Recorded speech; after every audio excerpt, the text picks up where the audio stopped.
We are back for a little more Genshin Impact.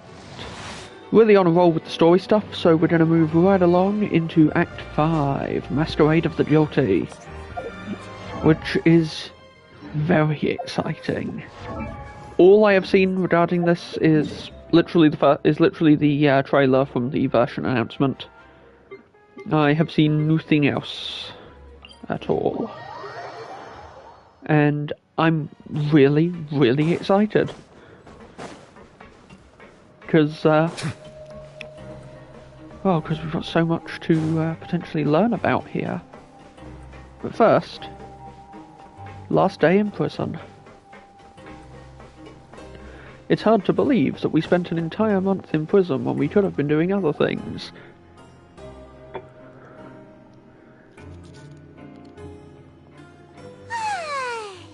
Now for a little rest after breakfast. This is the life. Yeah, it's not bad. Wait a sec.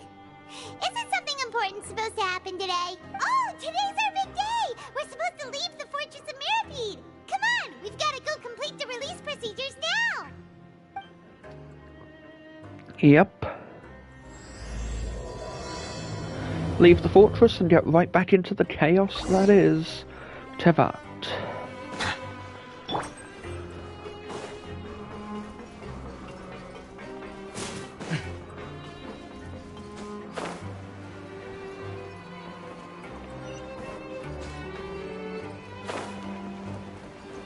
Crazy how time flies.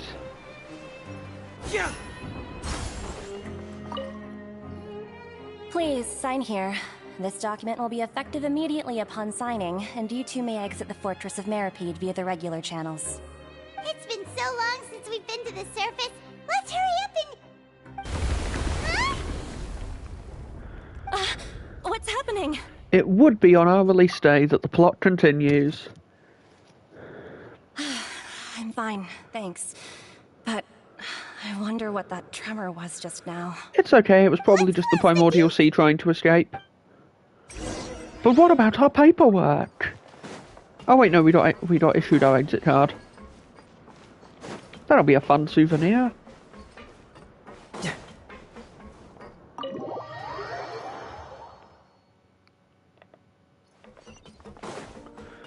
Okay, he's upstairs. Your Grace?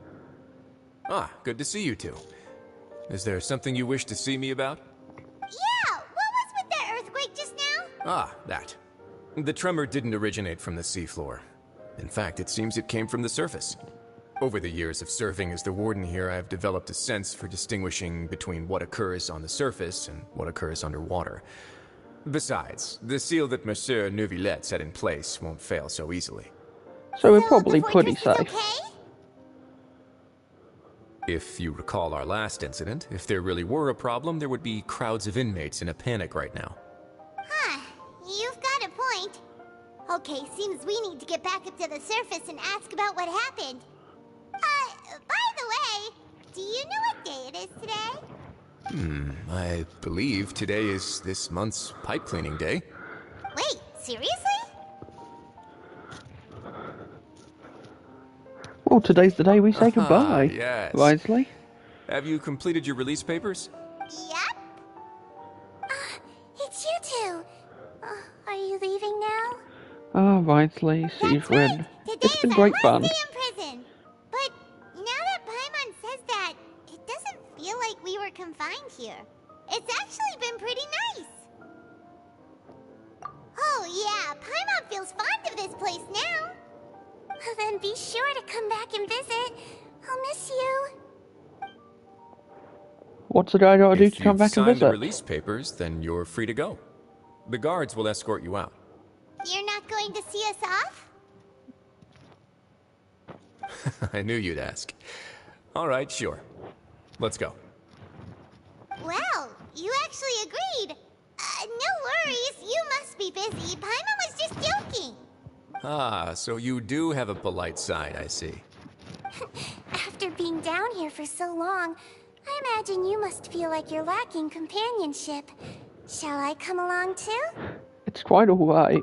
Yeah, We'll don't visit. worry, we'll come back to Paimon really likes the cafeteria here. I hope you won't be here as convicts the next time I see you. We'll do our best to stay out of trouble. Well, it seems our work in the Fortress of Meripede is finished. That's the end of another chapter in our journey. And since Nervlev was the one who asked us to come here, we should probably go report to him now. Next up, the Palais Mermonia. You're going to see Monsieur Nervulette? Please pass on our kind regards. No problem. I'm sure just your regards will do, no? I believe it would be the polite thing to do. You're right. I've heard the Palais has been terribly busy these days. Tell him that I hope he hasn't been overwhelmed by the recent string of troubles.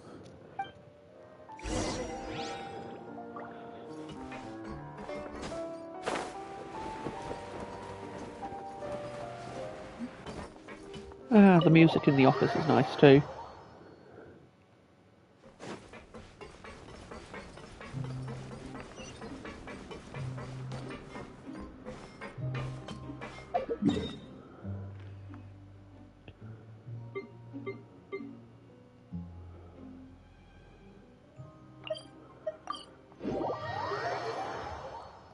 And just like that, we have arrived.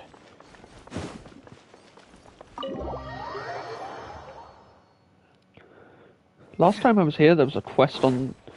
Yep, I'm just gonna see what this is. I ignored it before because I was distracted by technical stuff.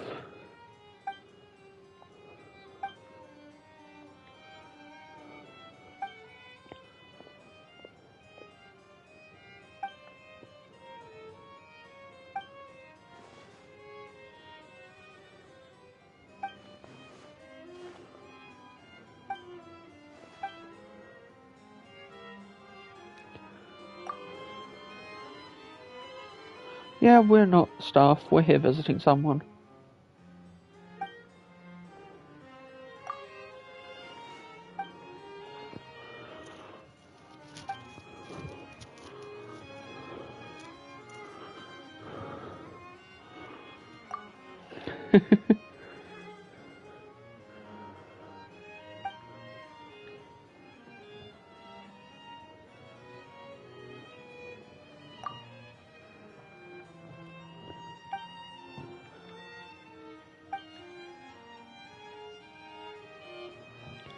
Endless cycle of keeping the secret of keeping secrets.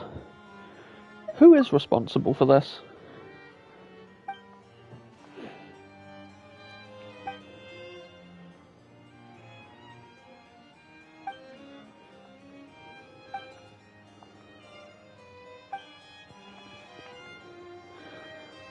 Yeah.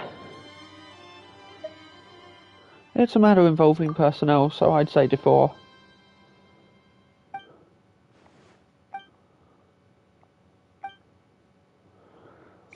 Oh, we're doing this now? I mean, I have much more important things to do, but...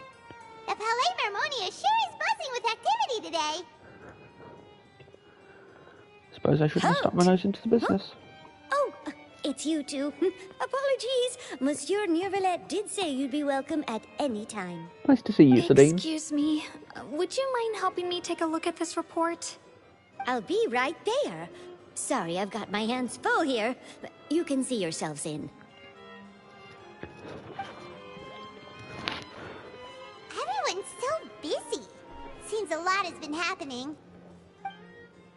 Well, we did hear that things were a bit chaotic up on the surface, didn't we? Nice transition. Hello. You've come at the right time, but you'll have to wait for just a moment, as there are some urgent matters I must tend to first. Of In course. the meantime, please, have a seat. If you'd like to have something to drink, let the Melusine outside know. That's all right. We just ate. Very well, then. Let's take a break over there while we wait for him to finish his work. I mean, we could offer to help, but I'm sure he probably wouldn't want it. All right. That should wrap things up for now. Are you done with your work? Yes, sorry to keep you waiting. Today should be the day you were released from the Fortress of Meripede, and it appears that you've managed to complete all the release paperwork. That's right, and we came here to see you right away. A massive whale. Do you have any idea what that might be? Judging from your description, that cannot have occurred in any ordinary waters, but rather something like the primordial sea. A whale of that size and shape cannot usually be found in the waters of Tevat. Therefore, we can only assume that Child is presently immersed in primordial seawater. Immersed in primordial seawater? But how? And is he okay? It'll heighten his attunement to the hydro element and other similar phenomena. Most people wouldn't be capable of entering in the first place. I'm not completely sure how he could have gotten there myself. Yes? What is it? What was the tremor? Right! We asked the Duke and he said it wasn't from underwater, so we figured you might know something about it. It turns out that I have just received a report about this particular matter. In fact, that's exactly what I was busy with a moment ago. Oh. The source of the tremor awfully was here convenient. on the surface near Poisson. After the shaking stopped, the water levels in the Poisson area rose at an alarming rate. The water levels rose? Oh no! What about all the people there? Fortunately, the water levels only rose for a short period of time, and have already returned to normal now.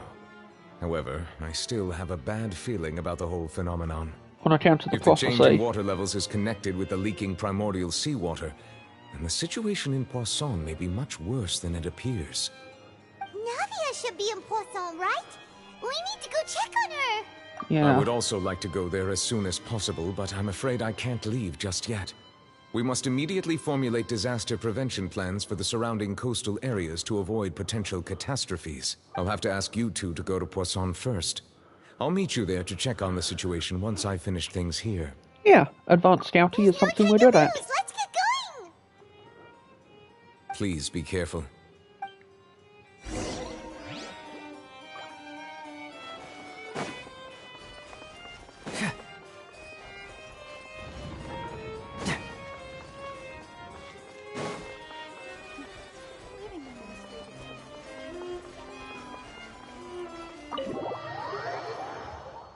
Boy, I could go for a Fonto right about now. But I'll settle for seeing what the situation is here. Oh no! What happened here? Well, it's quite a mess for one thing. Navia should be around here, right? We need to make sure she's still... Paimon means we need to check on her. I mean, rumor has it she might become playable soon, so she's probably not dead. For what good that does.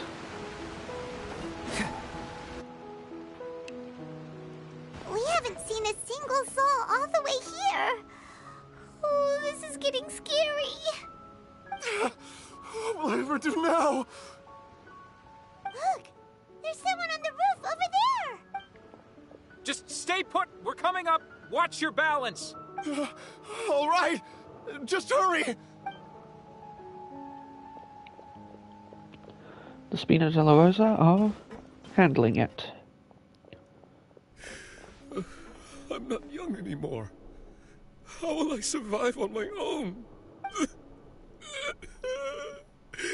My Desiree! Oh, fuck. Oh, he looks pretty sad. My leg! My leg! How could this have happened? It hurts! Oh no. Just hang in there. Help is on the way. You can hold my hand if it makes you feel better.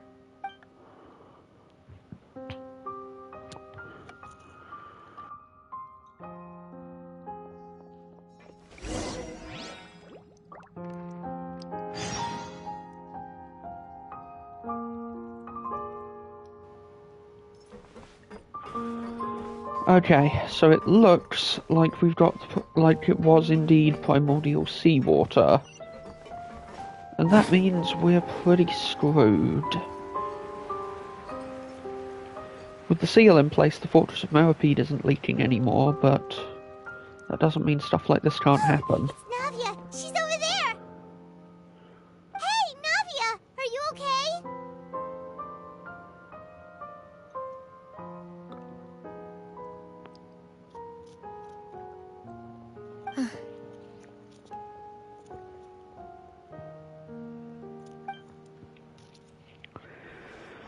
Well, You're here.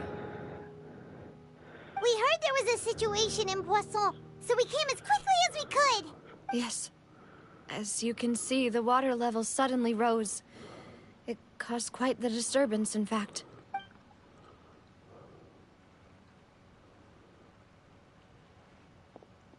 Demoiselle! There was a wounded resident next to a building southeast of here. We've already transported him to safety, but we've run out of medical supplies. He's wounded? How badly? He fell, so it's probably a broken leg. He's pretty shaken up. When the water level rose, he desperately climbed up to the roof. Once the water receded and he saw the ground, he became terrified and eventually... yeah. He jumped down then. Find the leader of Squad 1 and tell him to take the wounded resident to see a doctor. He should know where to go. Understood. I'll take over his search and rescue mission in the meantime. All right. You'll be in charge. I'm sorry. Where were we? The situation in Poisson? Right. Allow me to explain. A little earlier, we suddenly heard a loud noise. At first, everyone thought that something might have exploded in the waterways. But before we knew it, water started pouring out from everywhere. The rushing water seemed a little odd, almost like the unique color of primordial seawater. Some people didn't realize the danger and thought it was just ordinary water, leaking from somewhere. And they dissolved. Everyone on the street who happened to be close to the water didn't have a chance to escape. As the water levels rose, they suddenly disappeared. They were all dissolved.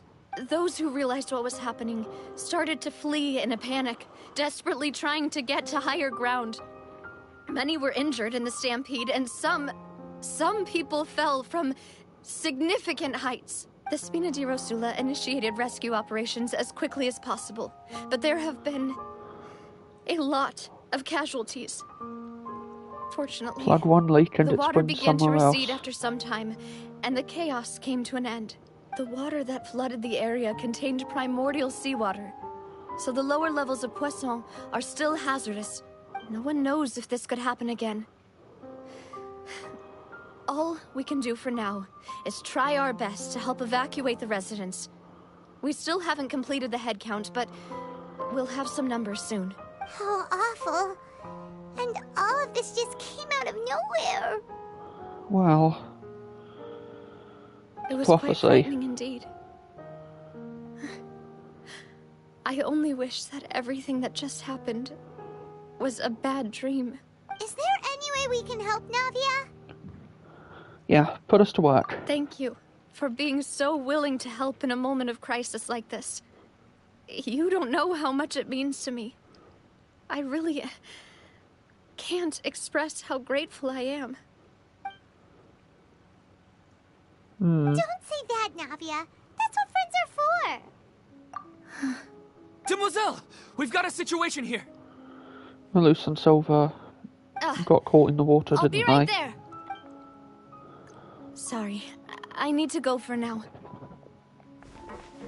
Dear oh dear. And off she goes. Seems it might be a while before she can take a break.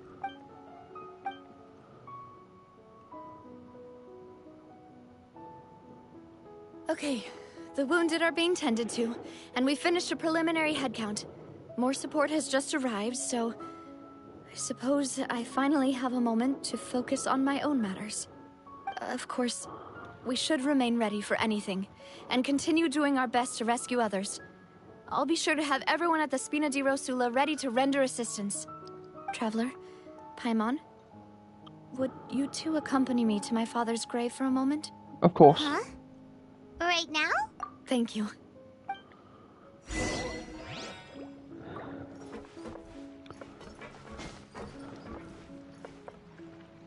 Good grief.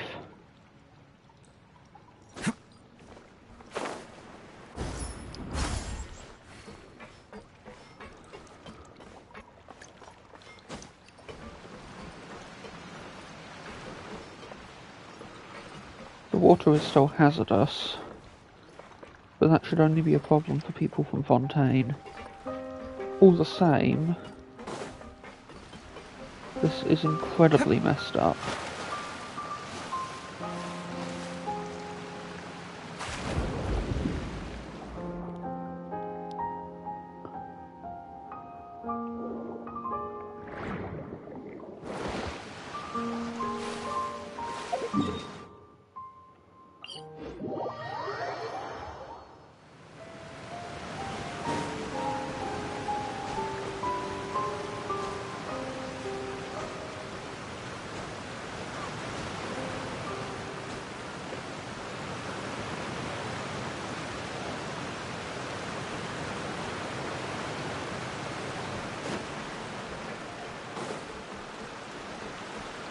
Well played, whoever wrote this. That's really, really messed up.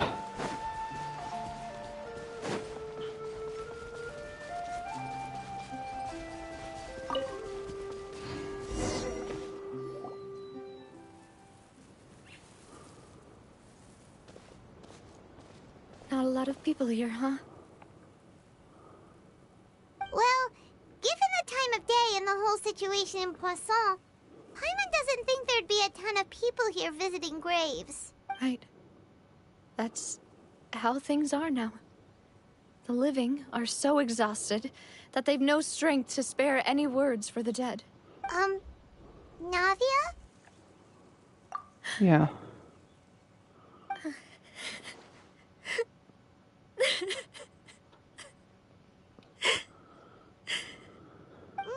What's wrong? Paimon, Sorry. now's not the time. I just... Malus and Silver, they won't ever come back here again. What should I do, Papa? Huh? What happened to them? Everyone agreed on the rescue plan, but still... I was the one who initiated it. They were helping evacuate the residents, but they couldn't leave in time, and they were caught in the seawater. What should we do? I've known them for so long, and I know they weren't afraid. But I could at least hold a funeral for my father, and I know where he rests. But as for Malus and Silver, they're just gone. I just can't.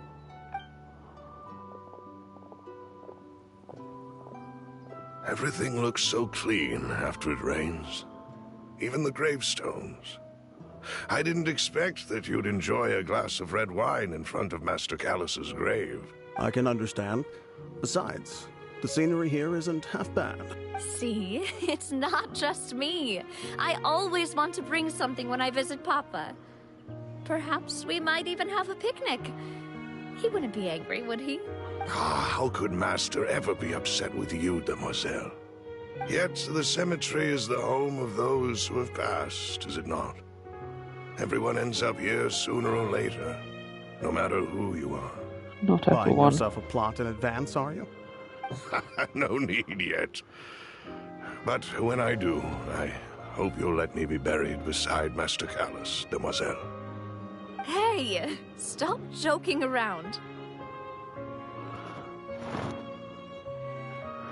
I'm quite serious. That way, it'll save us both the trip to see each other whenever you visit your father's grave. That makes sense. In that case, could I be buried on his other side? After all, besides you, Demoiselle, the two of us could certainly be considered Master's closest companions, no? Personally, I believe we fill those shoes just fine. Why are you bringing this up all of a sudden? Seriously. All right. I'll remember your requests. But I'd really prefer not to talk about this stuff. And what do you mean by saving me a trip? I'd make the journey even if I had to visit you two somewhere else. Of course you would. I'd promised to let them rest in peace here.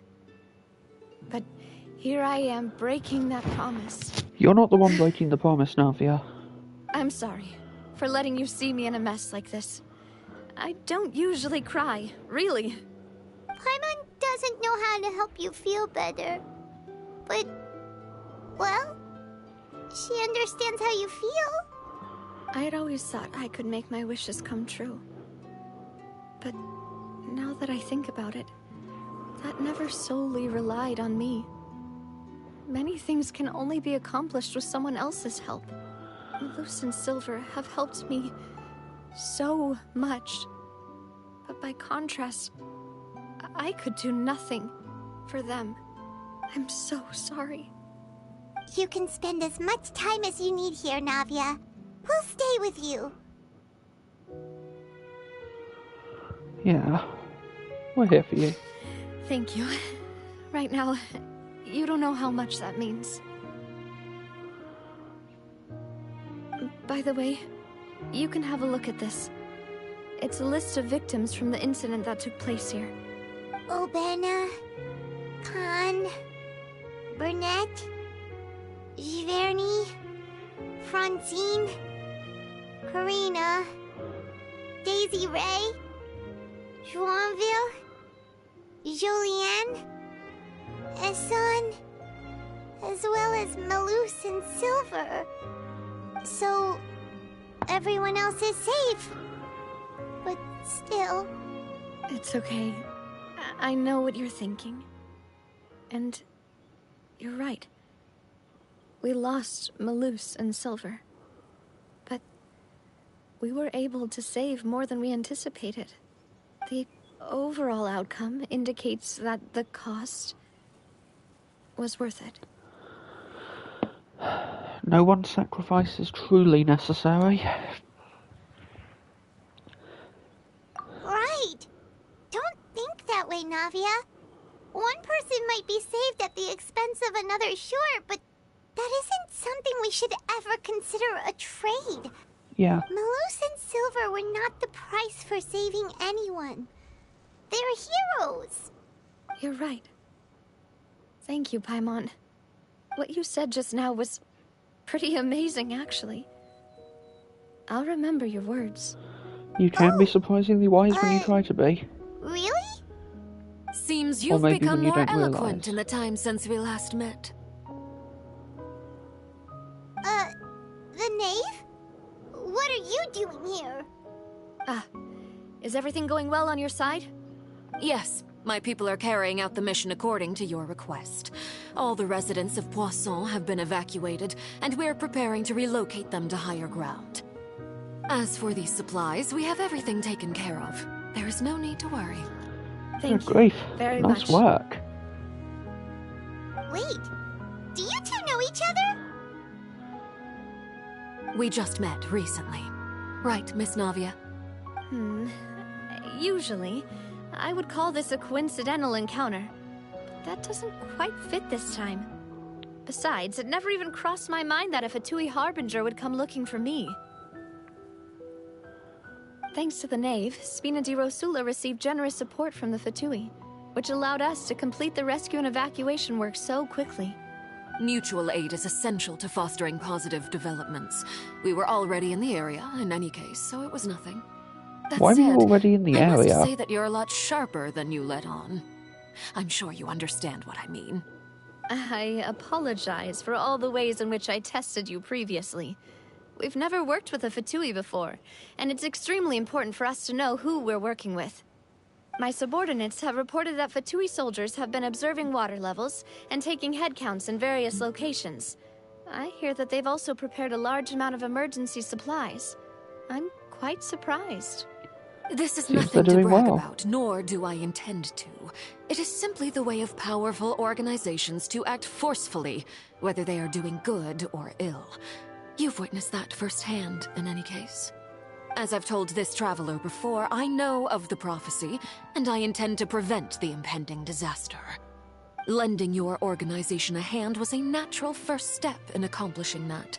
As such, do not be troubled by this token of our sincerity. Perhaps one day, you'll also be able to help me in the same way. Without your help, there would have been many more casualties. I won't forget your kindness. Furthermore, I sincerely regret what happened to Malus and Silver. I only wish that my people could have arrived a little earlier to prevent this from happening. Don't say that. You and your subordinates did everything you could. As So Paimon weird said, having the Malus Fatui and on our Silver side. didn't choose to sacrifice themselves for any specific person. And they weren't the price paid for others' salvation. They chose to become heroes themselves. I've never liked hearing people put it that way. It's like trying to relieve pain by saying some noble-sounding words.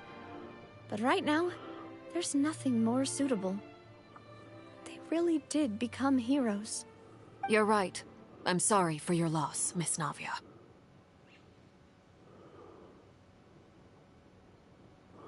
Water is life to Fontaine's people, and it also spells disaster. It's no wonder that people always say that prophecies represent fate. Fortunately, I've never been one for such opinions. What are you suggesting you're exactly? one who will try to change fate, then? Of course. Fair enough. That is why I'm going to Hotel Bouffe de Thé. I still have some things to take care of, and the children need my attention. By the way, Traveler, Paimon, one more thing. Alright, then we'll just... Huh? This isn't right. Paimon thought you would ask us to walk with you for a moment so you could tell us something in private. Usually something That is sinister. a clever and useful conversation technique, which I do like to use when necessary. But there's no need today. It would not hurt to have Miss Navia listening in. Traveler, I'm sure you remember that I said we could work together when we had the chance. You and I both know that there may be issues with the Primordial Sea. Previously, it was the Fortress of Meripede's sluice gate, and this time it was the water levels in Poisson. These are both signals. So the time for jolly cooperation has come. Which of us is Solaire? Indeed. Allow me to share the latest intel I've received from the House of the Hearth's intelligence network with you. Very generous. During some recent investigations, a child claimed to have discovered some ruins near Poisson. The ruins date back to ancient times, I love and the way she seem to says be worth Poisson. investigating in many ways. She emphasizes Judging the by sun. the dating of the ruins, they may be related to the prophecy and the coming crisis. The situation is becoming more urgent, so any pertinent information will prove extremely precious. So you need a My skilled people adventurer to initially go came to prepare for investigate. ruin exploration. Unexpectedly, this disaster struck. And at present, we're all busy prioritizing the rescue effort. So that's why the Fatui were already in Poisson. I wanted to take the children along, but unfortunately, Linny, Lynette, and Fremine have all been dispatched to higher ground to assist affected residents. Linny told me that outside of the house, the person they trust most is you. Which is why I want to give you this task. If you're sure it'll be okay. The House of the Hearth's members see each other as family, but Linny, Lynette, and Fremine said that they also see you as such, even though you are not from the house. I'm sure you already understand how earnest they consider their friendship with you to be. Oh, that somehow makes Paimon feel kinda happy. The intel I just shared about the ruins could fetch a high price. But since the children consider you family, it's only natural that I freely share it with you. Got it! So all we gotta do is go to some ruins, right? We can handle that. It's pretty much our Excuse me, job. but may I tag along? You wish to join, Miss Navia? But are you sure you're up to exploring some ruins? You need to rest. Well, I'm sad, yes. But I can't just go back and plop myself into a chair by the roadside and do nothing. There's no point in being depressed while we still have a disaster on our hands. As my father's successor, I must live up to the hopes he had in me. Besides, I'm also doing this for myself. I need something, a distraction. to keep my mind off Malus and Silver. Since you put it that way, I have no objections. What do you say, traveler? I agree wholeheartedly.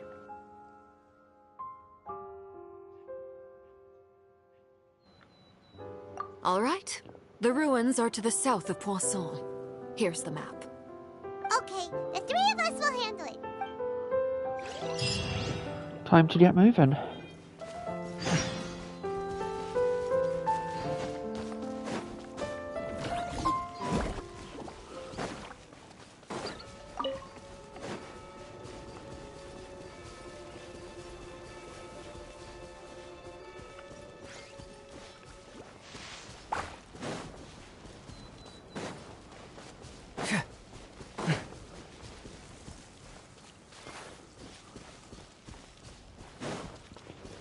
Reckon we'll get a great view of it from here.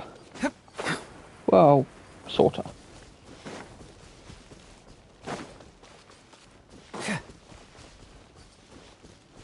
Huh.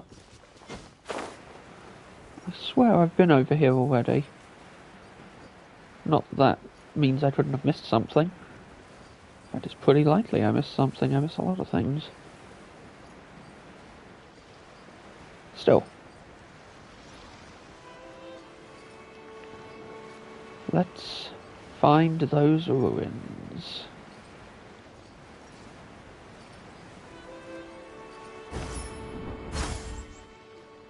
So, are these the ruins the knave was talking about? Whoa, talk about old. They seem to be pretty ancient, all right. Promising for what we're looking for. Just be careful. We're pros at this point, Navia. Don't worry. We will handle this together.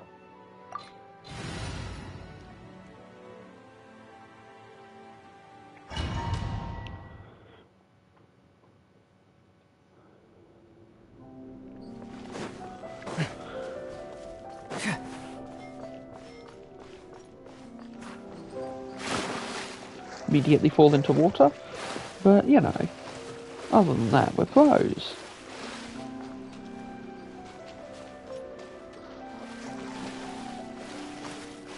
Oh, okay, you can't go in there. First instinct was that they were probably secrets.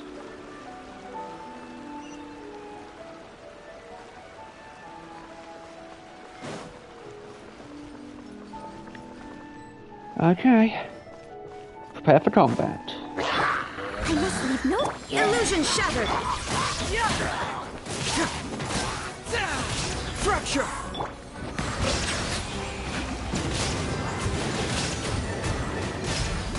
The tides beckon. Nouvellette is just a ton of fun to play as. Probably isn't the best. It probably isn't even the best team I could cook up for him, but it's very efficient first attempt. And against what we're fighting at the moment, it's perfectly workable. What? The floor here isn't safe. Well, we activated the Lido right on time. Settle down.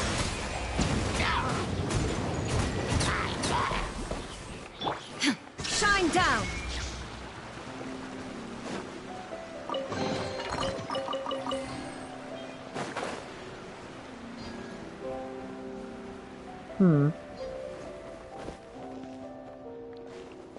Yeah, let's keep going. If we explore enough, we're bound to find something. This place has also been contaminated by primordial seawater. Yeah. And a lot of it, too. A Fontainian would most likely dissolve the moment they fell in. This is probably... yeah. You can't go down if there's primordial seawater. It's too dangerous, and it won't be any help for you to just stay here. Don't get by my wrong. We're not saying you're useless. It's just that... In this very specific situation... Right. I can't do anything in this situation. I'll leave this to you. Yeah, we don't exactly have an easy way out again. That complicates things. Maybe the only way left is forward. In that case, do you want to wait for us here? The water levels here are unstable, and there's a chance the water will rise. So, staying here wouldn't be safe either. I'll go together with you. Perhaps we'll find the exit just up ahead. Alright. I mean, it's not the safest option, but we'll have to try. But please be careful.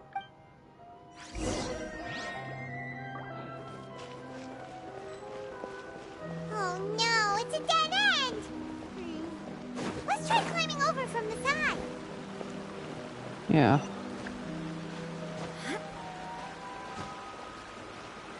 We can get up here, no problem.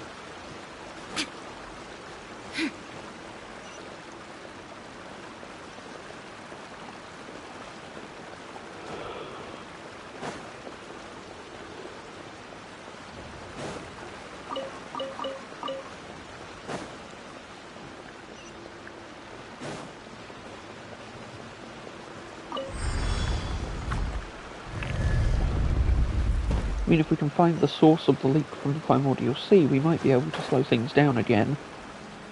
Then again, it took Nuvalet handling it to do that last time, and he's a goddamn dragon. So... Wait, there's something wrong with this bridge!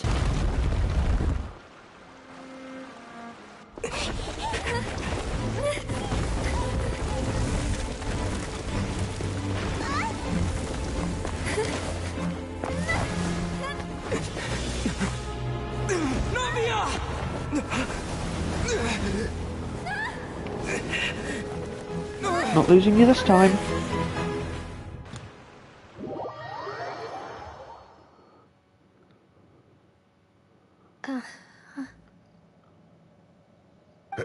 Demoiselle? Huh? Demoiselle, what are you doing here by yourself? Would you be standing here till dark if I hadn't come to get you? Maybe she just wants some time to herself, Malus. Hmm? Oh. Was I sleeping? Yes, it would appear so. I must be tired. That's quite possible. However, you were the one that suggested we go out for a walk. Oh, right. I nearly forgot. It must have slipped my mind when I dozed off. I haven't had a nap today yet. Have I? This is a familiar feeling, yet something's a little strange. Is something the matter, Demoiselle? Oh, no. No, I'm fine.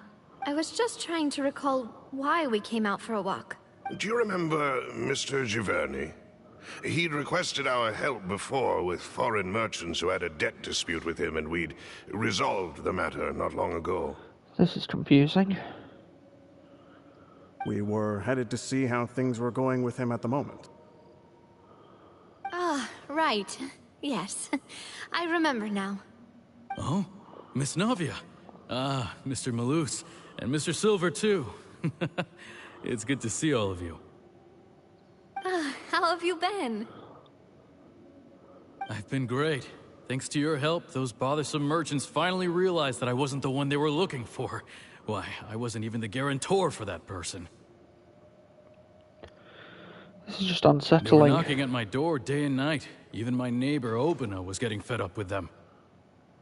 Sometimes force is required to calm someone down and get them to listen to what you have to say. It's a last resort, yes. That's right. Still a resort, though, technically. Oh, by the way, Burnett, what was it that you wanted to give to Miss Navia again? Oh, yes. One moment, I have it right here. Miss Navia, these are some flower seeds that I prepared. Please take them. They're a very good variety, and they'll become very big and beautiful once they bloom. I don't know what we would have done without your help. All so of these this is a little people fell token into of the our primordial appreciation. seawater, I hope you won't refuse. right? They were on the list of... Did you cultivate them yourself? Thank you so much. I'll certainly take them. Malus, we do still have some empty flower pots at home, right? Why, we can have as many pots as you'd like, Demoiselle. Perfect. In that case, we'll swap out some of the decorative plants for some of Mrs. Burnett's flowers. Very well. Wait. Something seems to be off here. Come on, Navia, put it together. Excuse me, madam. If I'm not mistaken, your name is Burnett, correct? That's right. Is something wrong? No, it's nothing. This is the first time we've ever met, but your name seemed familiar to me. I must have heard it when I was discussing things with your husband previously. I've heard this name before. Sometime recently, I'm sure of it. Come on, Navia, you've got this. Why are there so few people around here? Where did everyone go? There are so few We must people mind the because time, only the Demoiselle. people who We dissolved still have are important here. things to attend to today. Huh? We do? Like what? Well, now, did you forget? Miss Navia, here you are. I've been looking for you. Please, come to the Opera House. Your trial is about to begin. My trial? Wait, why would I need to go to the Opera House? What is she on trial for? Yes, she's right, Demoiselle. It's just about time now, so we should get going. Oh? All right then. Stop just going along with it. Think this through. Come on. Look, it's Navia. She's here. And her two attendants are with her. Goodness, everyone's finally here. There sure are a lot of people here to see the trial.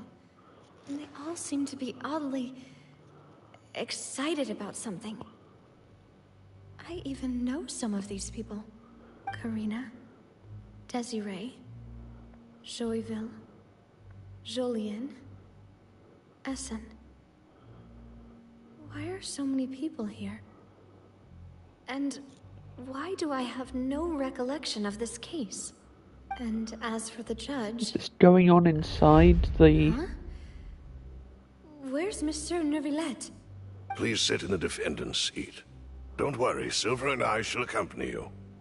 All right. But are you sure you can stand behind me? Typically, it wouldn't be allowed, but today is an exception.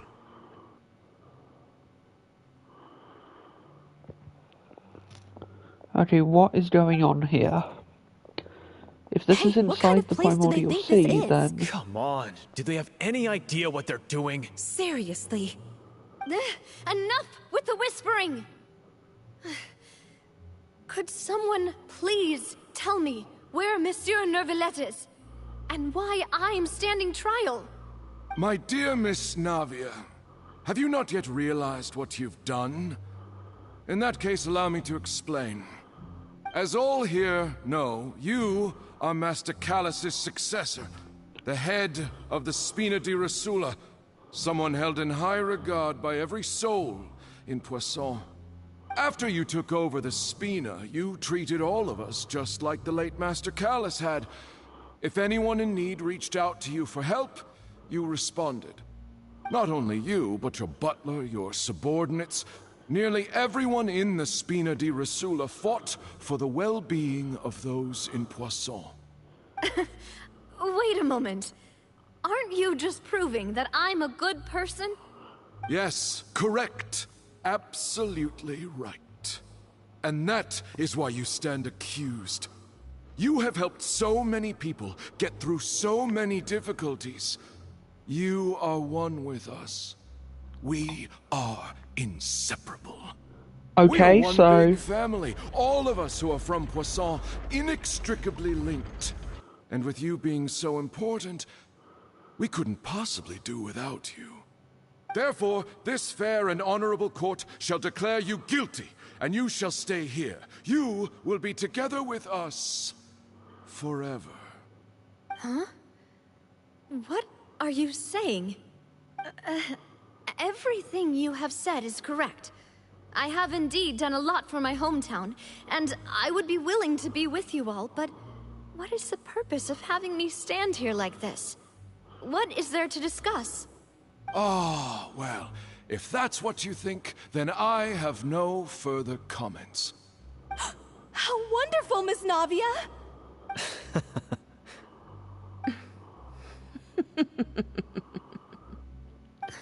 This is some primordial sea shenanigans. Why are they laughing? I seem to remember now. Yes, I get it. This trial is... Wait just a moment. This isn't right! Malus? What was that, Mr. Malus? Our conclusion is very clear and unanimous. Let the court judge her now. She's guilty! Stay here, Navia! You're one of us! Demoiselle, don't admit guilt. This trial means to keep you here forever. I wish Within the to primordial exercise sea. my right to defend Our Lady. Mr. Joinville, you only know of Navia's goodness, but nothing of her utterly independent mind. She was born a free and independent spirit. She has never been tied down by anything. Indeed, even the death of Master Callus couldn't stop her. Her actions cannot serve as proof that she identifies herself as part of any group. She merely acted as an individual, extending her hand to help others. Please do not mistake her actions as being otherwise. Really? As an individual, you say? Don't forget, we are all Fontainians here.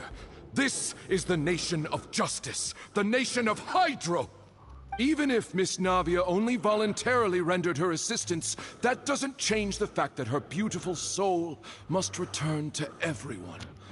Water accepts all, blends with all. It will surely accept her kindness. Everything is measured here in the nation of Hydro, and in the end, everyone shall meld together. Thus, when a unanimous opinion emerges, that opinion represents justice. Now, I speak for everyone. Our opinion is consistent. Navia should stay. We and Navia are one. And you would call this justice? Preposterous. You are merely jealous that Demoiselle still has a chance to exist as an individual. Have you forgotten how much you all once longed to become individuals, to become independent? Do you mean to defy our justice? Indeed If we your justice do. is flawed, then why should we acknowledge it? As you said, we can also have our own justice. Silver and I shall defend Demoiselle. And that is how we will enforce justice. Ugh, my head... It hurts. Demoiselle. Silver, it hurts. My head is spinning. All I can see is stars swirling in front of me. I remember now. Everything that seemed odd from the very beginning. All the people here are the people who dissolved. Because this isn't. Karina, Desiree, Joyville, Jolien, Essen, and Mr. Giverny and Mrs. Burnett, who we met earlier. Even Malus and Silver. I don't want to admit it, but they're all dead. Don't be afraid, and don't admit guilt. We will protect you to the very end. Absurd! Who are you to say that she cannot be judged? We are the majority, and in the nation of trials, the majority is absolute justice. We are the will of all. Don't let them escape! We shall keep Navia here with us!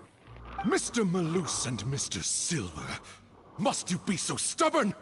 How could the two of you possibly hope to stand against the collective? Do not resist. This judgment is fair and just. Navia belongs to us. I just For saw all what that you really happened, are. She should not be left alone in Poisson. What are you saying? No more excuses! She says we're jealous. Jealous? How could she possibly be an independent individual? What's with these people? Who's jealous of her? She belongs to us! Miss Navia, she... Silence! There we are. That's...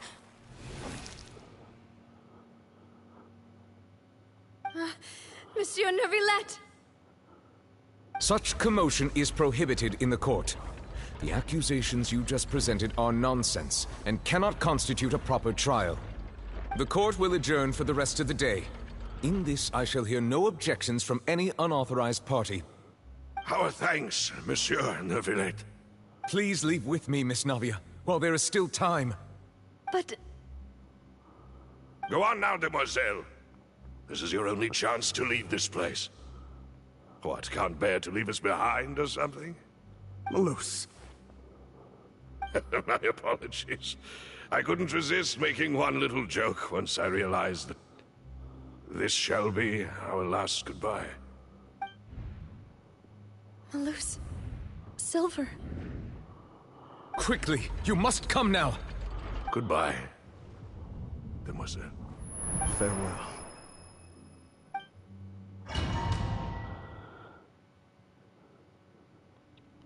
No, wait! Just a second! Navia? You're awake? Good. I must have been dreaming. Malus and Silver were still alive, and they were defending me at some insane trial. It looks like you're all right. Did all the sad feelings cause you to have a nightmare? Paimon could give you a hug. The ruins you were exploring suffered a cave-in. When I arrived, I found you falling toward the water. You were just about to be dissolved within, but I... What is it? I think I saw 2 Oceanids protecting you. It was only for a moment, perhaps even a fraction of a second, but they gave me the chance to retrieve you.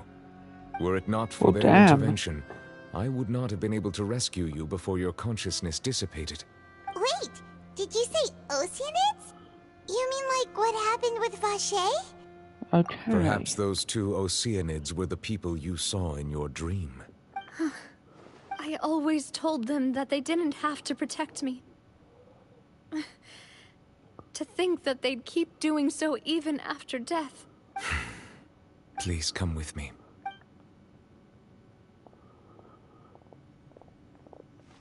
Neuvillette, are you okay? Oh, I am quite all right. Perhaps there's something we could chat about? Why do you look so stiff all of a sudden? Oh, Paimon knows. You're the type who feels awkward when there's nothing to talk about, right? I merely thought that we should give Navia some time to herself. That's reasonable. Why didn't you just say so then? Don't you think it's even more awkward to call us over like this and then have nothing to talk about? I suppose so. Siege Wind sent so regards, by the way. Siege. I hope all is well with her these days. Her work in the Fortress of Meropide has not been too much for her, has it? No way, don't worry. She's doing fine down there. She's an amazing head nurse. She's the best nurse they have. I see. Well, that is good. I have always worried that Sigewinne would need a lot of time to understand the world of humanity, just as I have. She seems to be doing a great job of it. Says hi. Even though Sigewinne made him do that. He hopes that you haven't been overwhelmed by all that's happened lately. Thank you. I have indeed been busy lately, and I also hope that everything is going well in the Fortress of Meropide. He still doesn't know what to talk about. Let's chat about something else then. Well, we should ask him about the other dragons, see if he knows anything. So, Neuvillette, you're probably quite the swimmer, huh?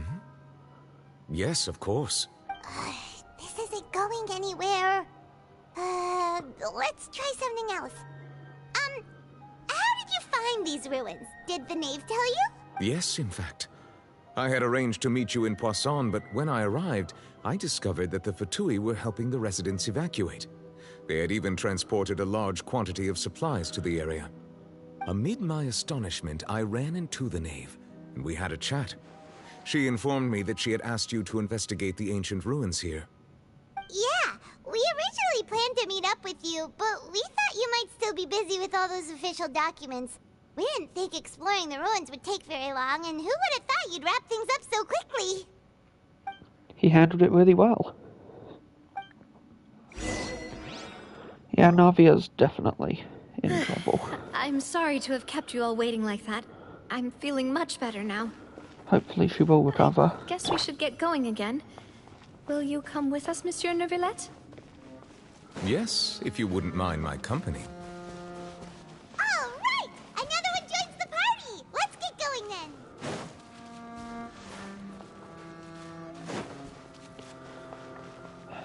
Further in. What could there be to find? I'll catch up. Steady as stone. Time to clean up. This ought to handle it. There is no escape.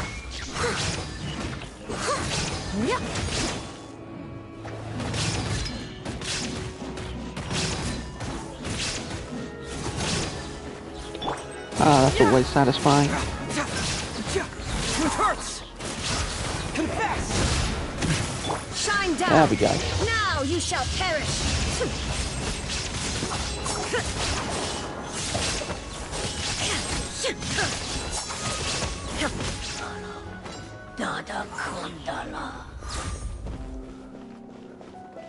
I definitely need to workshop my team more. Because I'm not really using Neuvillette much in this current setup. You know what, I think I've worked out what the problem is, and after this dungeon I'll be able to adjust it, but Oh no, another unstable path. Watch your step. much as I love Hazo, the music just picked up and...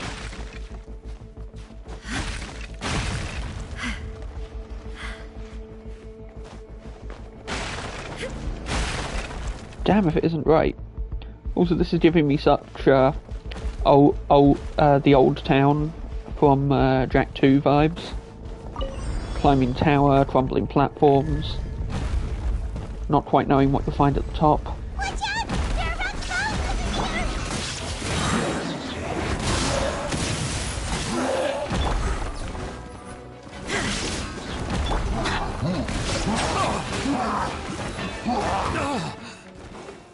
I must leave no... Let the mighty be humble. Sort to work. Now that I've got him a shield.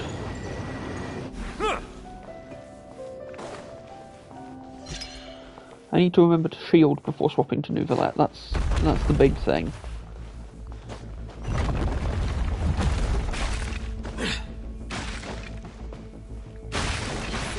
almost at the top. Keep it up! Making good time.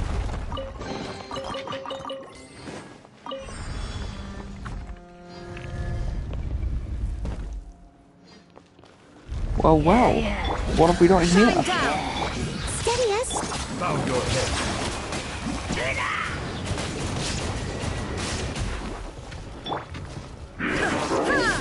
There is no escape. Can't escape when Inazuma shines eternal.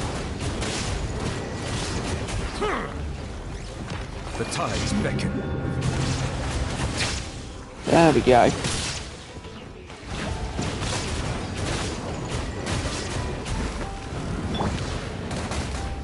I must leave no stone unturned, as That's a ought to do turtle it. maid would.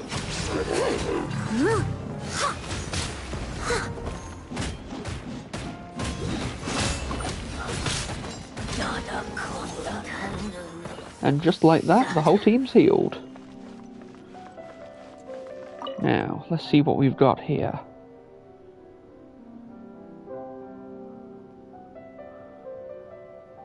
What on earth is that thing at the top of the... I'm sorry, I didn't realise we were stealing the trine.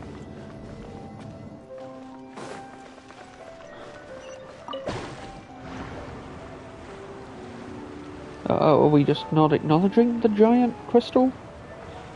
Because that seems pretty important. I mean, I'm just saying. Seems like something that'd be super important. No, just me.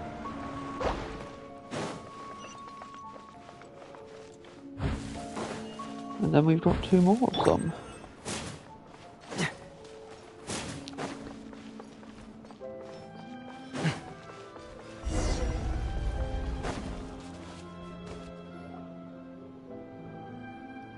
What on earth are we Looks like walking we've reached into? the end. This is the place. There should not be any other hidden spaces in the vicinity. The path sure had some twists and turns, but it turns out that this place isn't actually that big.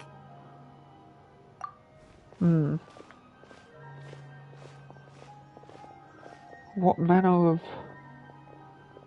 It's the prophecy. Slates. It seems like they were put here as an offering. Could we take them down and have a look? Perhaps we should just leave them be for now.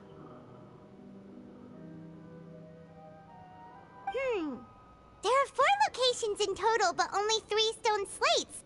The slate that should be in the first empty spot is missing. The surrounding walls also show signs of damage. Someone removed a step from the prophecy. Below. Let Paimon see. Reason dictates that this nation be destroyed. I shall record the history of its future here in its past. Say what? It feels like someone left these slates and these words here for a purpose. But does he mean that Fontaine should be destroyed? That would fit the circumstances dictated by the prophecy, yes. Indeed, the slate's contents correspond to it. Take the second slate, for example. There's a person kneeling here. She seems so dedicated. And there's a whole bunch of other people behind her doing the same. She's facing this... what is this? Some kind of island in the sky? Celestia? And is that Lady Farina in the third image? Did the Hydro Archon fall into the water? And is that a ring of people around her? Paimon doesn't quite get it. Are they all in the water? The fourth image. I know this one. This exactly matches the content of the prophecy. Crying alone on her People throne. will all be dissolved into the waters, and only the Hydro Archon will remain, weeping on her throne.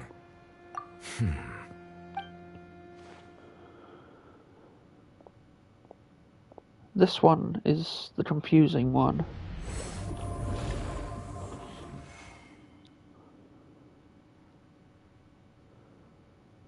More information should be hidden in these slates, but I fear I cannot easily uncover it, most likely due to us missing the first slate. I am very sorry. Don't blame yourself. Deciphering ancient stone slate.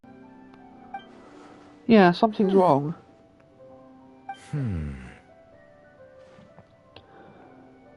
Yeah.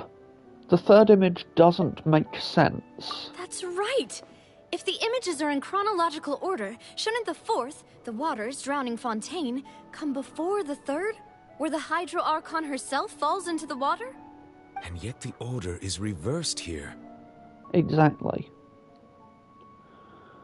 Yeah. If we What's go by in? timing, Lady Farina only emerges in the third image. That means that the person in the second image might be the previous Hydro Archon. Huh. Egeria, then. I had never met her, but her appearance here does match the records.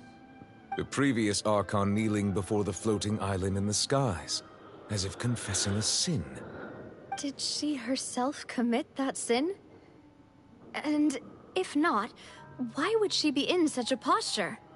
Also, I'm still wondering why these ancient stone slates are here at all. Judging from their contents, could this place be the origin of the prophecy? Does that mean that someone, or some people, once saw these slates? I think that's a reasonable assumption to make. These slates and left these words here. Someone who can see the future. It seems that any further clues will have to come from Farina.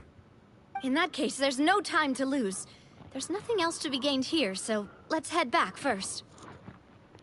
Head back and get Farina to spill the Better get beans. somewhere safe for now. Because we're short on time and information. And the time for secrets is long past.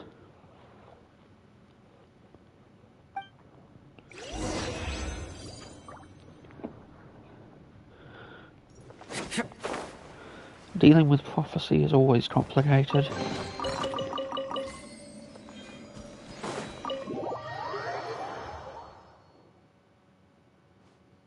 let's split up here. I'm going to check on what's happening with the Spina. You know how it is. There's some things you just need to be there for yourself. You still have energy for that, Navia? Just head back to the Fluvsandre and have a rest then. Thanks for keeping me company all this time. I'll depart as well. Thanks for your hard work today. Rest well, everyone. Traveler, I will go talk to Farina tomorrow morning to ask about the stone slates. Yeah. I'm sure that you're concerned about this matter as well. If you have time, drop by my office. I will share the results of our discussion with you. Are you really gonna talk to her about this directly? Will that be a problem? She has long been harboring secrets, and will not give them up easily. Which makes it all the more my duty to ensure that she understands the present situation. Yeah. Alright, we'll leave it in your hands then. I will be carefully considering my words tonight. Traveler, Paimon, our safe house at the Fluvsandre is always open to you, as ever. So please don't think you're an imposition. You're far too kind, Navia. Alright. I'll be on my way then.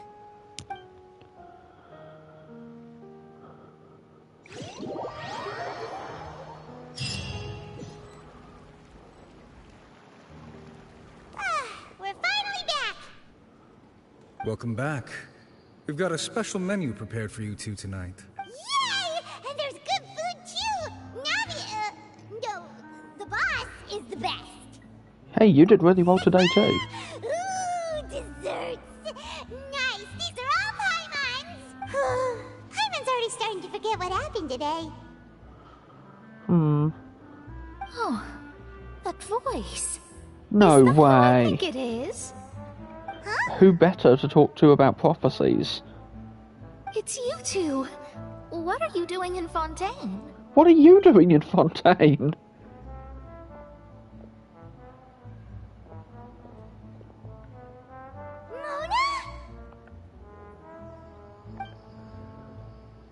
Lady Magistus. Seriously, nobody just uses a scry glass whenever they've got time to just see who they'll meet on the road. Still, we didn't expect to see you here. Wait, you're not a Fontainian, are you, Mona? Well, I have some business to attend to here, so I booked a hotel in the city. I was just out for a stroll when I bumped into you. Quite unexpectedly, if I might add. Why did you think I was from Fontaine, though? Is that because Magistus doesn't sound much like a Mondstadter surname? Yeah, let's go with that.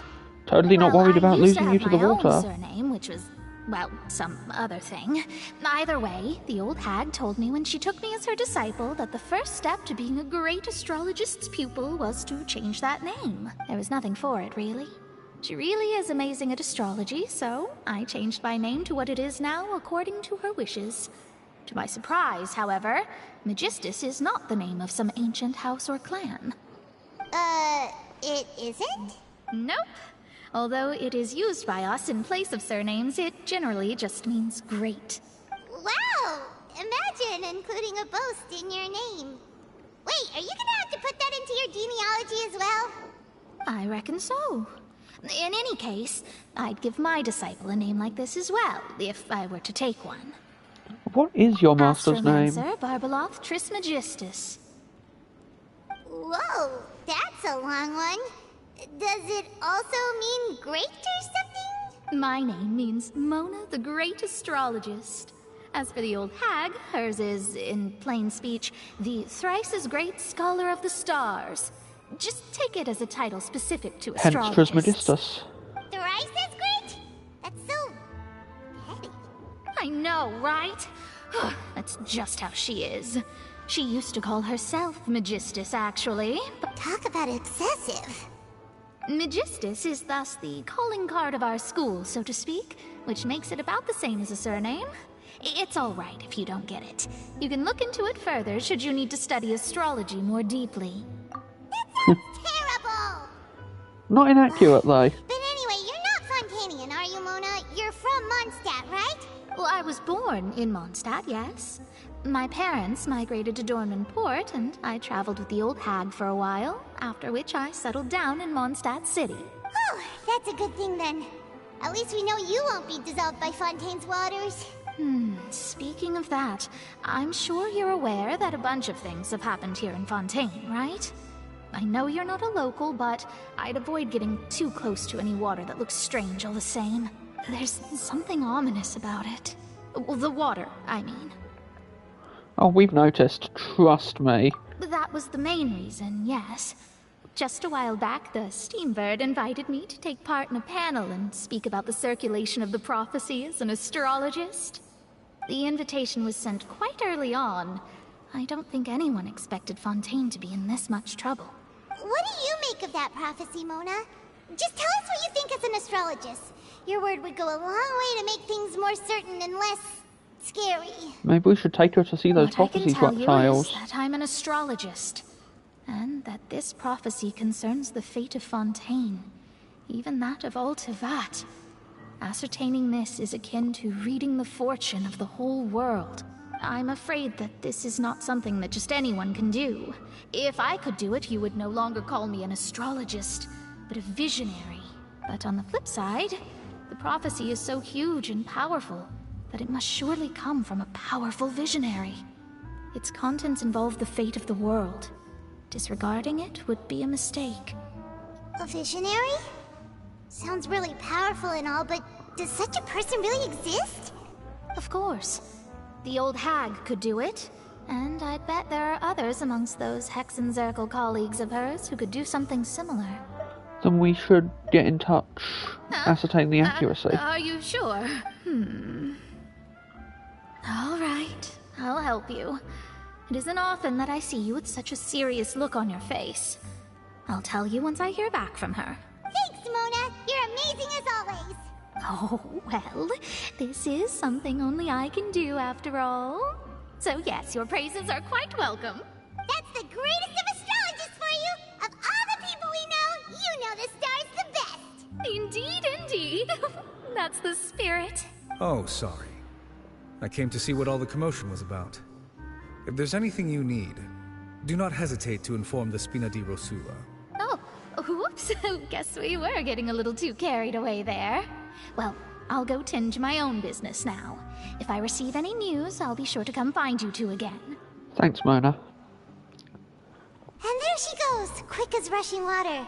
And here we are with the Spina guy giving us suspicious looks. We were making a ruckus, But we Paimon. were able to recruit Mona's help, didn't we? Our Fontanian friends will thank us someday. I reckon they just might. Good morning. To be honest, Paimon's still feeling kind of sleepy. That's how it be. But it's time to get up, traveler. We agreed to go see Neuvillette, so let's pack it up and get going.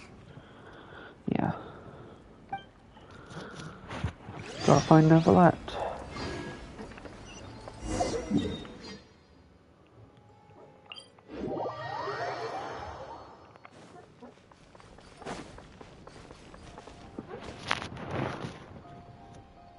Aw. Behind me, the dog is sleeping, and he squeaks in his sleep sometimes. And it's kind of adorable.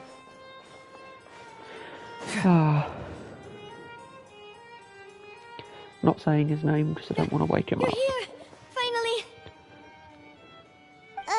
Is something wrong? Monsieur Neuvillette and Lady Farina, they seem to have gotten into a dispute. Please go see for yourself. Yeah, that seems... Kind of felt this might happen, but this is the right time for us to be here.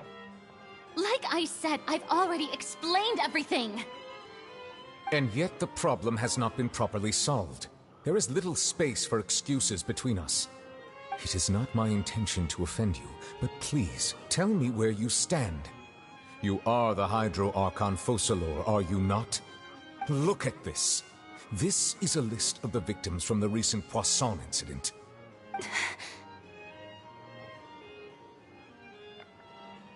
You mean... they're all...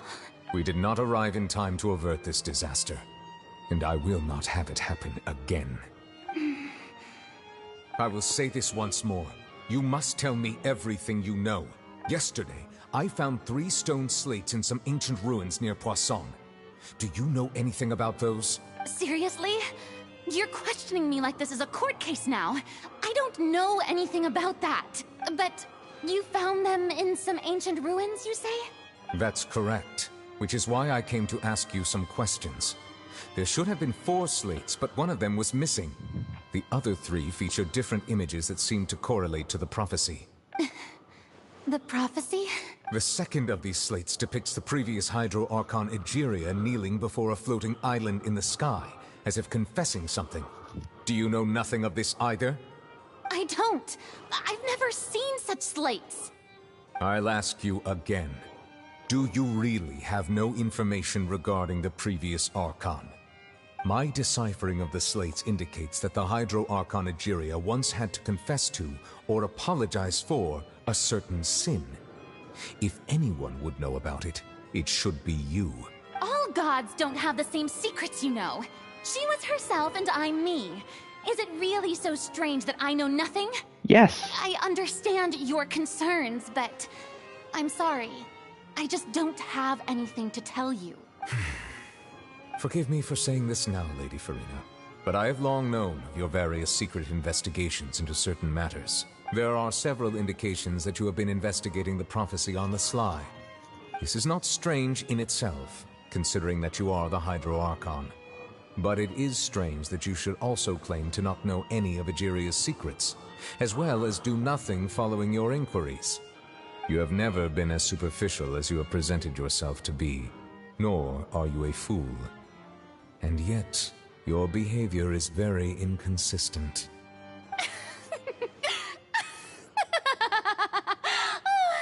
So you've been watching me all this time, have you? I didn't think you were that type. She is impossible to read. Well, since you know about my secret investigations, then you should know I'm actually working to take care of it. There's no point questioning or suspecting me. You're the Eudix, but you're still my subordinate. You should be following my lead. People are dead, Farina. Me, you're Archon, and do as I say.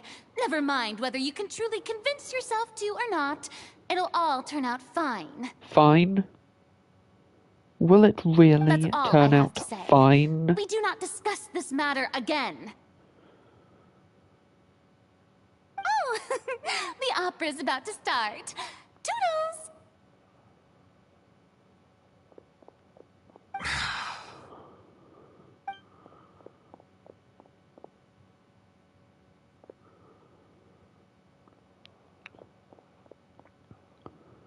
Did Farina not notice us standing by the door? Wonder what's up with her. She's hiding she was something. Smiling. She didn't seem in the mood to care if we were listening in or not. I assume you've been outside for a while now? You know it. Oh! You noticed!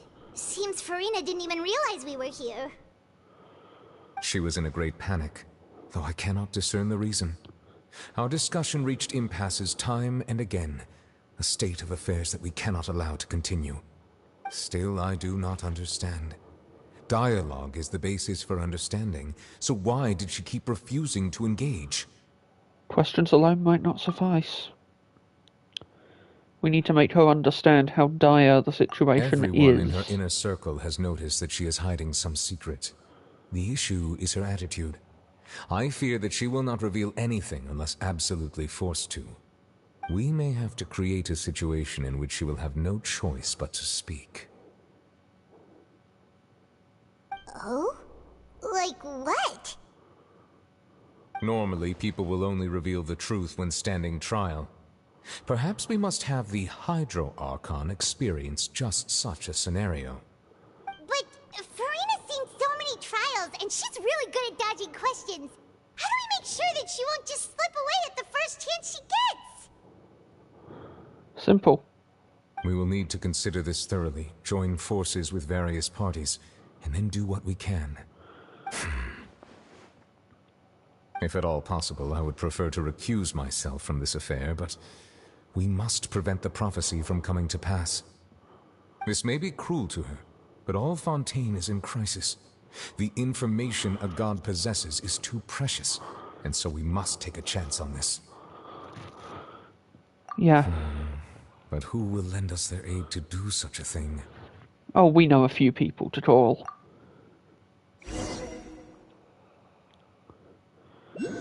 We're bringing Navia We bring in the knave. Well, Bring in that's everyone we everyone, can. Speaking of which, it was pretty smart of you to think of hiding here. Poisson was just involved in a disaster, so it's presently devoid of people. That naturally makes it the best choice.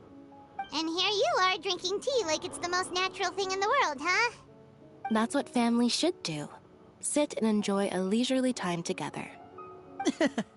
It's nice to enjoy tea here, you know? Care for a cup? Lend me your ears, everyone. Or perhaps one of you might like to start us off. How about you, friend? Me? No, I don't think I can. Then, how about you, good sir? I fear that I will cause the mood on this boat to become as somber as it is in court. Well then, I guess we're lucky we've got a local like me to organize things. Wonderful, the spotlight at last. I guess I'll be facilitating things from here. Yeah. That was a little long-winded, don't you think? Oh, you might be right. Anyway, to cut to the chase, our friend here, the Traveler, has brought us together to discuss something. As for what that is, well, let's start by saying that we'll be pooling our efforts together to create a series of traps. Very necessary traps. Oh, how intriguing. Well, it's just an expression, really. One that I just learned from Chlorand, and used on the spot. So, let's invite her to explain in detail. A round of applause, please.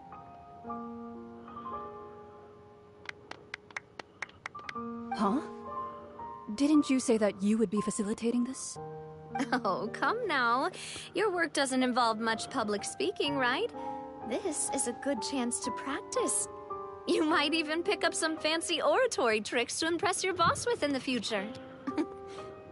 I see. And what does my boss say? He is glad that you consider him your boss. Do go on. Nouvelette being not so above it all. In that case, glorious. Do any of you have experience hunting? Not that I recall. Fremine and I once used a wooden stick in a basket to catch wild rabbits when we were younger. As for Lynette, oh, right. You were sick that day, weren't you? I've also gone diving to catch some fish before. Does that count? I'm afraid not. You may or may not have heard, but Fontaine once played host to a group known as the Marechaussee Hunters. Though that was their name, Like the artifact set. they did not hunt animals, but rather various monsters left behind by the ancient dynasty of King Remus.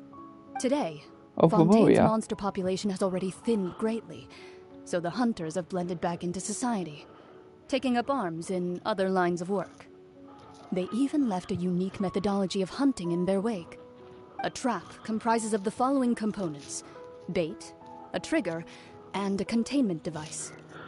Sometimes a lethal implement will also be necessary to deal with the prey. Excellent cinematography. So, if we were to build a trap together, right now, what would you choose to build it with? For me, I would prefer something basket-shaped. Pigeons and rabbits will see the bait and naturally enter the snare. Our line of work requires a deft hand, and we're some of the best in the industry, so you can count on our techniques. You used some of those techniques while moving the people of Poisson, didn't you? My subordinates mentioned that you even performed some magic for the bawling children. Yes, and I even managed to gather some intelligence in the meantime. I'm quite the multitasker, if I do say so myself. I'm afraid I can't claim that as my strong suit. I prefer more stable methods, like placing bait in the water and waiting for the fish to come within reach. That's the kind of method I would count on. Patient and methodical. Calm and steady. Exactly the kind of person who would catch loads of fish. And I can be their assistant. With discretion, I'm sure. I'd probably use some sort of mechanical animal. Papa once bought me some small clockwork squirrels, mice, and such. When placed in the forest, they can attract others of their kind. I remember that you liked those too, didn't you? I did. And that would be a good way to go about it. If they're realistic enough, animals of the same kind will follow them all the way to the trap. What about you, Monsieur Neuvillette? I fear I do not have any related experience. That makes sense. You usually solve problems directly, without the use of any such tricks. Indeed. But I do have one more question for you, Monsieur. If we were to create a trap now, how would you design it? I would like for it to be effective, but bring no harm to the prey. A more gentle trap would be ideal. Kind, as always. However, our intention doesn't necessarily change the containment device and the type of implement we need. If we wanted to kill the prey in one strike, we would need a powerful implement. However, that also goes for prey that must be captured and safely contained. Wait, why's that? Only a hunter who's a true expert at subduing their prey can snare it without harming it. The line that divides life and death is often exceedingly thin. So are we going hunting together? This is a metaphor of sorts. We hadn't thought of seeing ourselves as hunters. It kinda works, but maybe it's still not the best metaphor. If our means of capturing and dealing with our prey is to put them on trial, then the hunting metaphor is actually quite accurate. But we shall require much more courage than any hunter to judge a god, a being whose seat is an exalted throne. She claims to judge other gods. It's about time she got a taste of it herself. So that's what's going on. Sounds very interesting.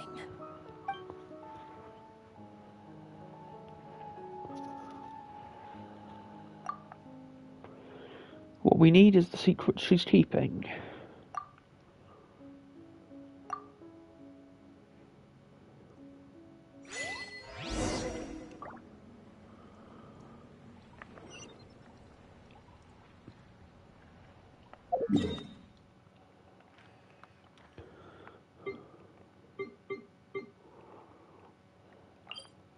There we go. To put a god on trial, we're going to need a hell of a lot of evidence.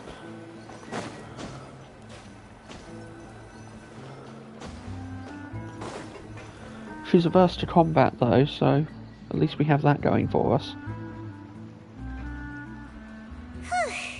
It's been a tough few days, hasn't it? So much has been happening.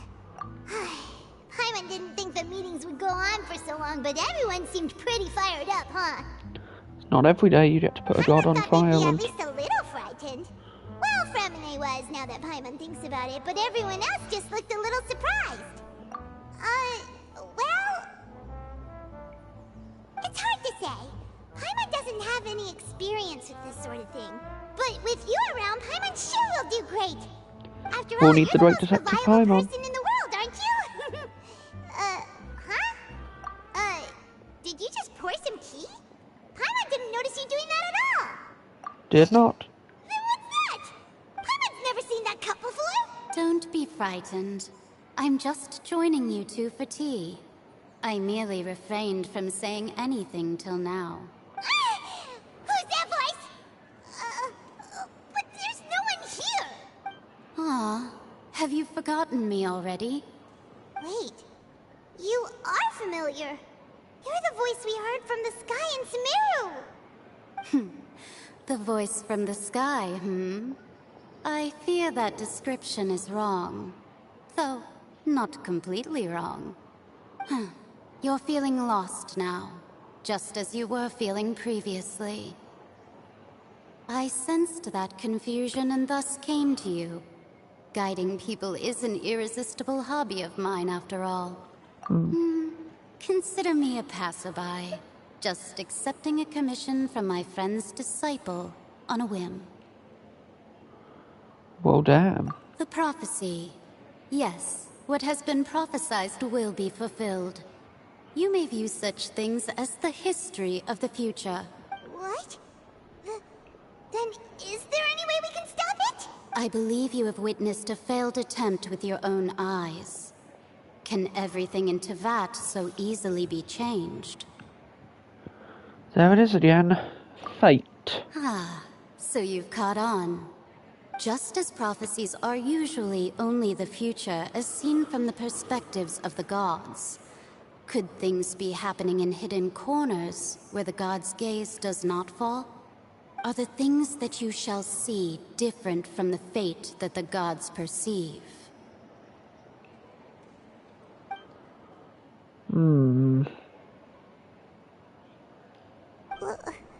What is she talking about? It all sounds really impressive and important and stuff, but it also sounds kind of scary. Yeah. I believe that you understand, right? Some things are insignificant, but others you must reach out to change. Ultimately, fate shall serve as your only guide, no matter what will happen in Tevat's future. All you need to do is to play your part. This was good tea, by the way. Thank you for your hospitality. The voice. It's gone. They really are They really are keeping their true identity a secret. They're very good at not revealing anything.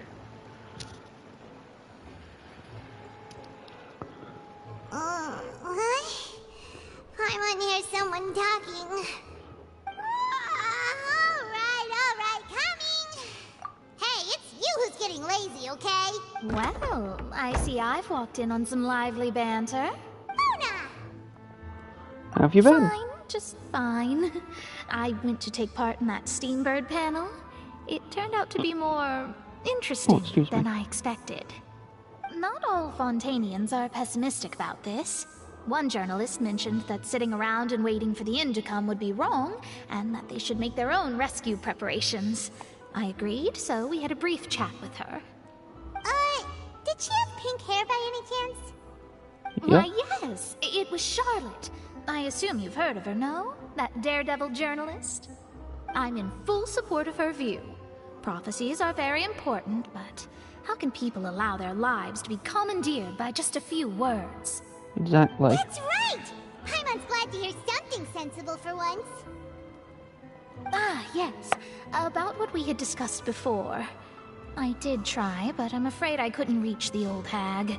I'll try again tonight, but I wouldn't get your hopes up. We did get the aid we asked for, just not from who we expected. Goodness gracious. Are you serious? She said that even the god's gaze has blind spots. Pretty bold if you ask Paimon. Most people would believe the gods to be all-knowing, right? The Hexen Circle members are certainly anything but ordinary. As for the mage named N, the old hag has mentioned her a few times. She said that N's sense of direction is incredible, and that she loves guiding those who are lost. But I've never met her, and if she were still alive, she'd be...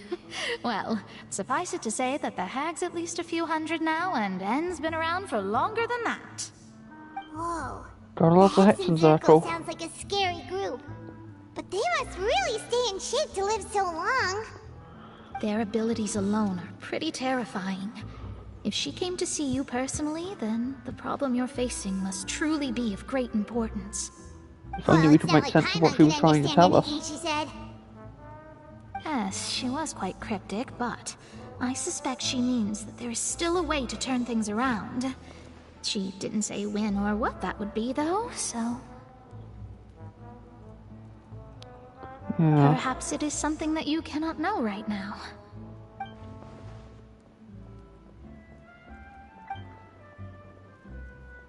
Traveler, Paimon, are you two all right? Oh, Pondering the we're meaning fine. of the question. We're just a little down right now.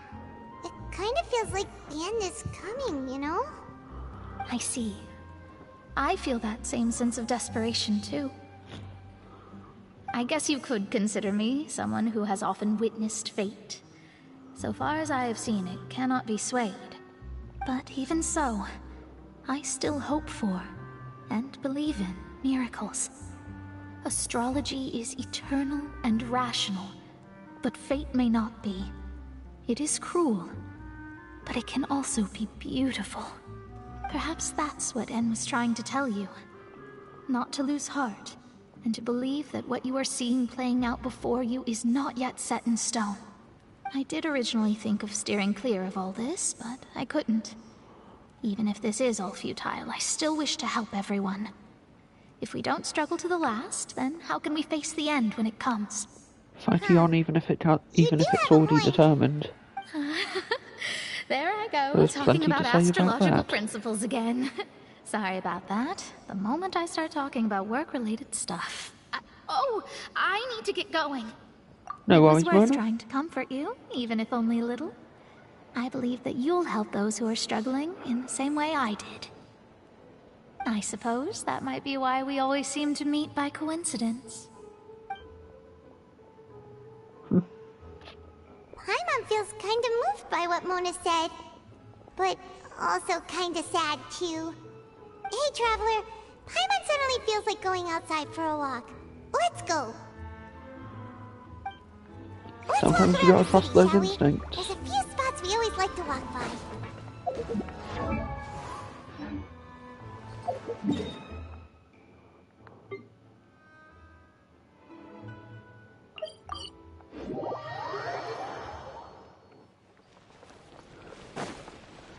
We'll gather some information and see what we can do. Over here.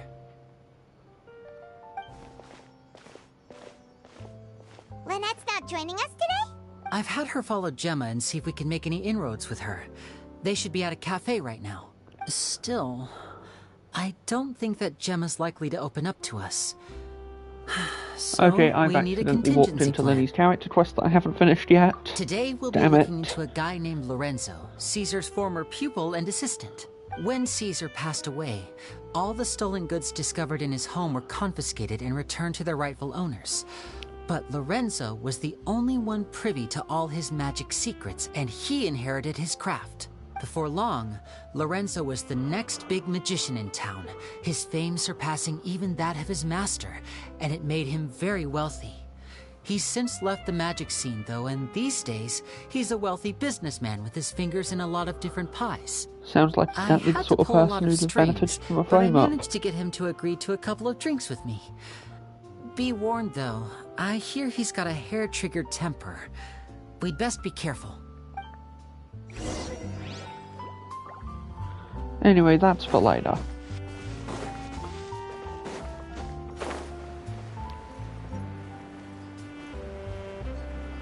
We've got bigger fish to fry, but we'll be back for that. Huh? Our names are written in this newspaper. Let Paimon see! The underwater stronghold, the Fortress of Meripede, has continued in its noble autonomy. But that does not mean that others cannot interact with it. My recent attempts to enter the fortress bore little fruit. Huh.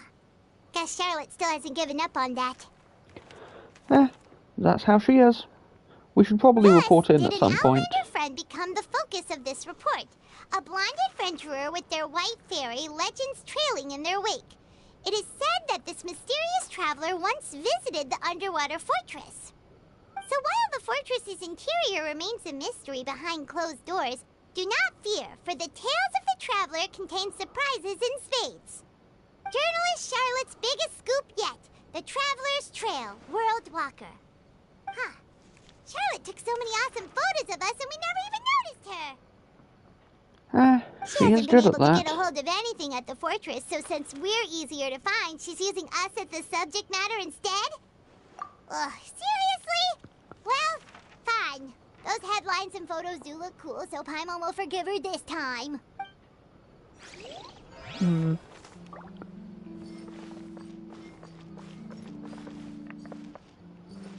God damn it.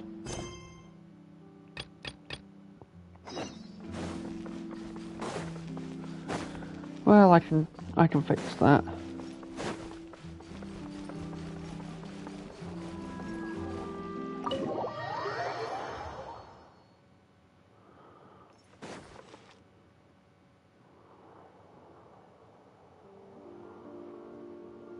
You neglected to mention that you were bringing 2 other people with you. My apologies. These two are my assistants. When they heard that I was meeting with the former Magic Maestro himself, they begged and pleaded with me to bring them along. And if it's no trouble, a couple of autographs would really make their day. Oh, forget the pleasantries, just sit. He really is good at buttering people up.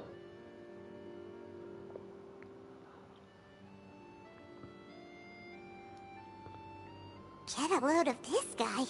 Forget the pleasantries, he says, but he looks pretty happy about Lenny stroking his ego.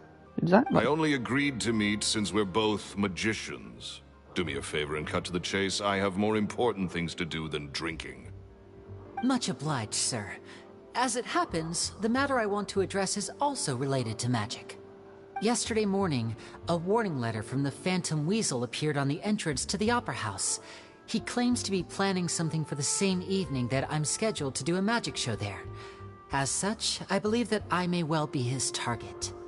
I have to get to the bottom of this to ensure that my show can go ahead as planned. Naturally, any investigation into the Weasel starts with a few questions about Caesar, who... What is there to investigate?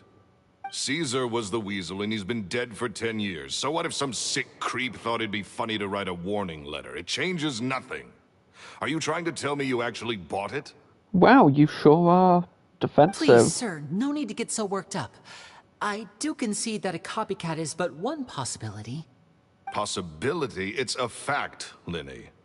Look, my patience is limited, so listen carefully while I'm still willing to put up with you. The Weasel is dead. Period. Everyone knows that, so do yourself a favor and quit this investigation. It'll lead you nowhere. Look, if this affects your magic show in any way, I will personally compensate you for any losses. Oh, sir, I'm honored, really. But this isn't about finances for me. My pride as a magician is what's at stake here, Lorenzo. Copycat or not, this person has thrown me the gauntlet, and I must meet their challenge head-on. Your pride? Don't mince words with me, boy. Just tell me, what exactly are you seeking to do? I want to find out the Phantom Weasel's true identity. I have to know for myself what really happened 10 years ago. What would that accomplish? And what do the events of 10 years ago have to do with you, anyway? Look, you of all people should know that a magician never reveals their secrets. And in any case, dead men don't talk. So if you really care about your magician's pride, then you'll forget about Caesar and move on. You really are suspicious. Uh-oh. This is getting awkward. Lorenzo? Is that? Oh, it is you! I know that big, booming voice anywhere. What's up, my man? Want to grab a drink with me? Another day, I'm busy. Oh, come on. You can't be all business all the time. Come on, drunk guy. Tell us something important. Live fast, die young. You gotta learn how to kick back and relax once in a while. If I wanted your life advice, I'd ask for it. Now get out of my face and go be drunk somewhere else. Sorry, he's just terrible to everyone. Sir, I don't believe I've had the pleasure. Oh, hey! Edmondo. He and I are business pals. We worked together a bunch of times. This is your first time meeting him? Oh, he's always like this. Foul-mouthed and hard-nosed. Never heard a kind word out of this guy the whole time I've known him. And he wonders why he can't get a girlfriend, despite being, what, pushing 40, 30, something? Anyway, point is, a lot older than when he first got rejected by the girl he was into. And he's still into Oh my god, is this because he was... Get out of my face. Another word out of you and you can forget about doing business with me ever again. Do I make myself clear? Sorry, I may have had a little too much to drink. All right, I'm gonna leave. Don't work too hard.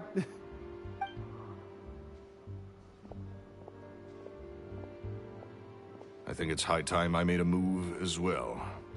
If you really want to investigate this, Lenny, be my guest. He just terrible to everyone. I think it's high time I made a move as well. If you really want to investigate this, Lenny, be my guest. He really is suspicious. If you really want to investigate this, Lenny, be my guest. But if nothing good comes of it, don't say I didn't warn you. Huh. Well, that fell to pieces in a rather spectacular fashion. Totally. And what was all that about compensating you for your losses? He knows what's really going on, and he's trying to... Offer like that. He's gotta be hiding something. And not like Gemma. She was a little suspicious, but this guy's definitely covering something up. I think he was into I think Gemma. so too. We need to look into Lorenzo more closely. That guy Edmondo seems to know a thing or two about him. Jealousy thing. He only just left. Let's see if we can catch up with him. Obviously, that's not the main plan for today. Okay, that's sending me out the front, but I should be able to continue the main story now, right?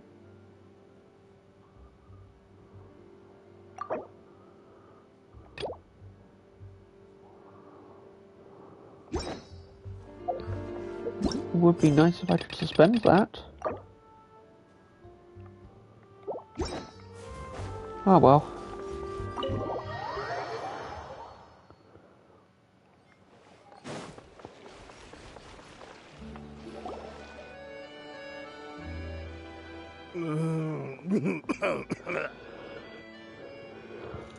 Sure got this quest done ages ago, really.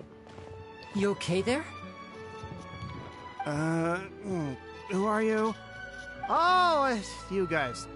Don't worry about me. I must have had one too many. I just need to ride it out. I said way too much back there, didn't I?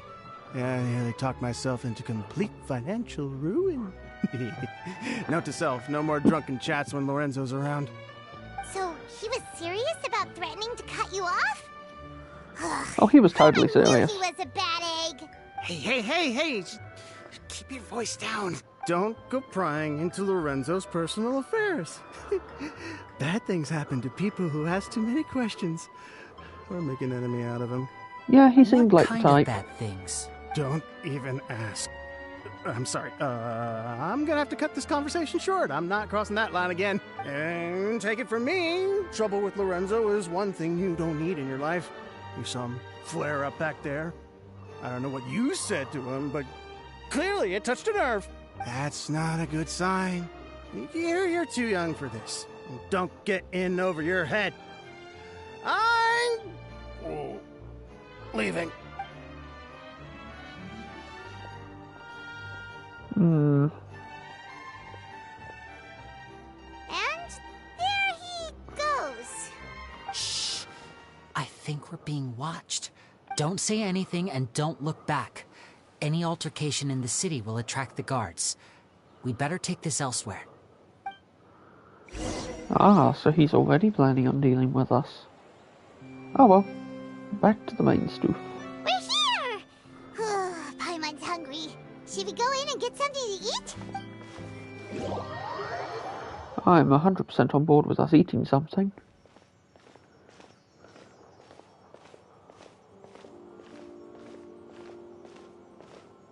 Hey, quick! Look! That's the limited edition only 16 slices a day cake! It was so delicious the last time we tried it! Despite the tense situation we were in, let's give it another go. Paimon's sure it'll be great! Yeah. One slice of cake, please. Someone showed up after all! Oh, wait, you're the one from the Palais Mermonia. Oh, are you here to buy cake too? It seems Monsieur Nervalette was right. You really can eat. Wait, did he really say something like that? Probably. That's right. Even he has his own preferences when it comes to food. As for me, I love the cake and coffee here. Do you come here often? Usually every day. Every day? It's part of my daily schedule, apart from work.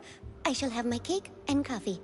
Then what if someone told you one day that this place would be closing soon, and you wouldn't get to eat cake here anymore? What would you think? But why would it close? Well, Paimon doesn't know either, but maybe the waters will rise tomorrow. You know, like in the prophecy. Oh, the prophecy. To be honest, I haven't paid much attention to that. No, still, even if there'd be no more cake tomorrow, that wouldn't keep me from having some today. No. It's the same for eating in general. You might not be able to eat tomorrow, but if you can do so today, then you should carry on. That's what people call living, you know. Interesting. Huh. Don't be sad. Excuse me, could I have 2 more slices of cake to go? These 2 slices are for you. Sijouin said that this kind of expression you're making is what humans call being sad. Oh, you know Sijouin? I sure do. She was born before me, and she sometimes comes to the surface to teach us things about humans. She said that humans are creatures that are saddened easily, yes, and you can only lift their spirits by feeding them delicious food. So please try the cakes here. I've got something else to do, so I'll be going now. You 2 try to stay in a good mood after eating, all right? Bye. Sadine, whoever did your voice is my new favorite person. And there she goes. All right. That is some. Sadine is fantastic. Delicious.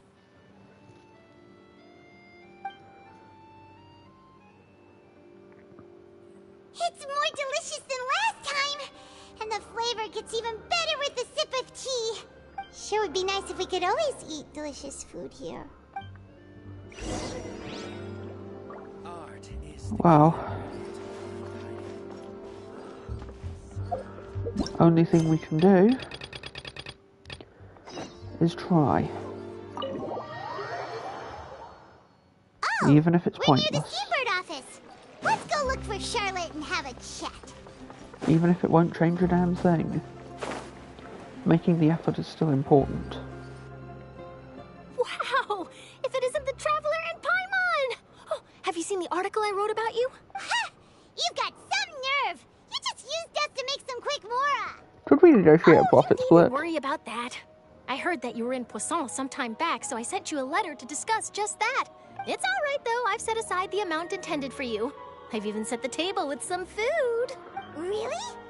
Oh, you're the best! It is very easy to win over Paimon. Paimon. If I were a journalist with ulterior motives, you'd be in trouble now, you know. Oh, Paimon knows you're not like that. Still, what brings you here all of a sudden? Were you looking for me? A friend of ours met you a while back, and when she mentioned it, we thought of coming to see you. Her name's Mona. Ah, so you know Miss Mona as well. She's a guest columnist for our paper. Really good one, too. She's so young and already such a brilliant astrologist. So she mentioned me? What did she say? She said that you're a real daredevil of a journalist. Nice. In which case, can this daredevil journalist dare to request an exclusive interview with the legendary Traveler and Paimon? Huh?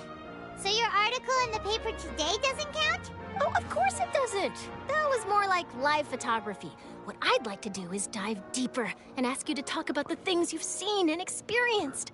Yeah, are we even qualified enough? Why not? If I say you're worth an interview, then you're worth it. But not right now, of course. I'll need a few days to prepare. Oh, in that case, we'll just chat when you have the time then? Oh, so that's a yes? Ooh, splendid! I'll tell the editor-in-chief immediately. I'll have to apply for lighting, a venue, some props, and... Whew, so much to get done now. Talk to you later. I never know what to say. Wait, Charlotte, Paimon's still got a question for you. And what's that? If, just for example, Fontaine were to be flooded tomorrow, what would you do today? Huh. That's the prophecy you're talking about, isn't it? I mean, I do hear about it often, but I've never once thought that the day could be tomorrow. If you're seriously asking, then I might try and think of a way to leave Fontaine. Oh, but I'm still a journalist first and foremost. That means I have a duty to be reporting from the scene. And secondly, I wouldn't forsake my homeland that easily.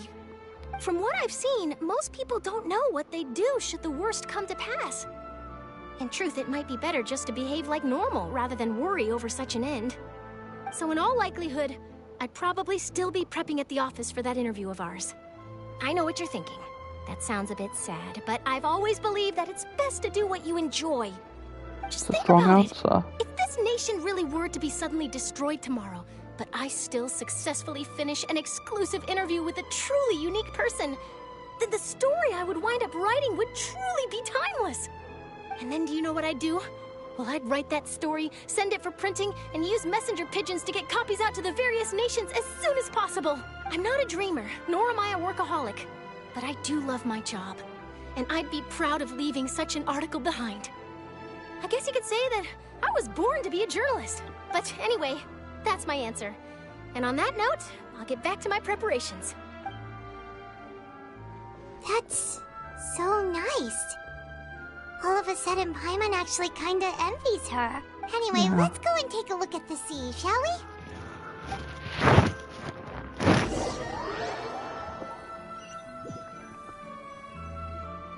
The sea breeze and scenery can be a pretty soothing combo, huh? Paimon's been thinking. If it wasn't Fontaine, but all of Tevat that would be destroyed tomorrow, where would we go and what would we do? No, Paimon should ask, if you could choose, what would you like to do? We've always been moving to the next destination, so we haven't spent much time thinking about these kinds of things. We didn't have to either, with us always being on the road and whatnot. Well, yeah. You mean, still traveling? Huh. Wait, isn't that what we've always been doing? And there it is. At the end of the day, we do what we always do.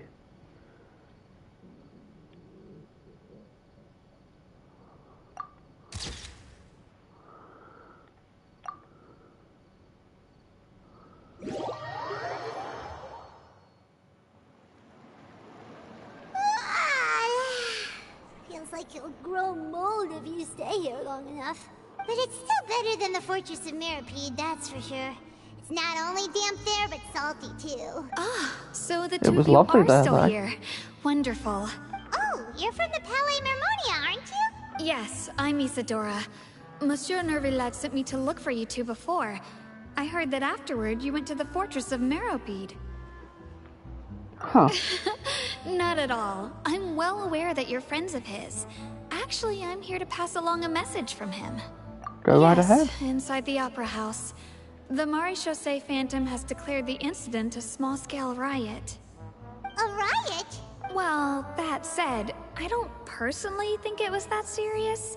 Lady Farina was watching a performance at the Opera House, and while she was resting during an intermission, some other audience members suddenly started harassing her, loudly accusing her of doing nothing about the prophecy crisis.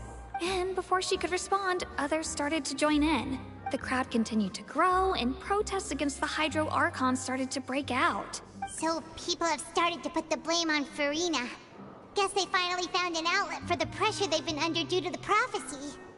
I agree. People will naturally rely on gods, as is customary. But the moment people feel threatened, gods are also the first to be blamed. So what happened Plans after that? proceeding Is Farina perfectly. okay?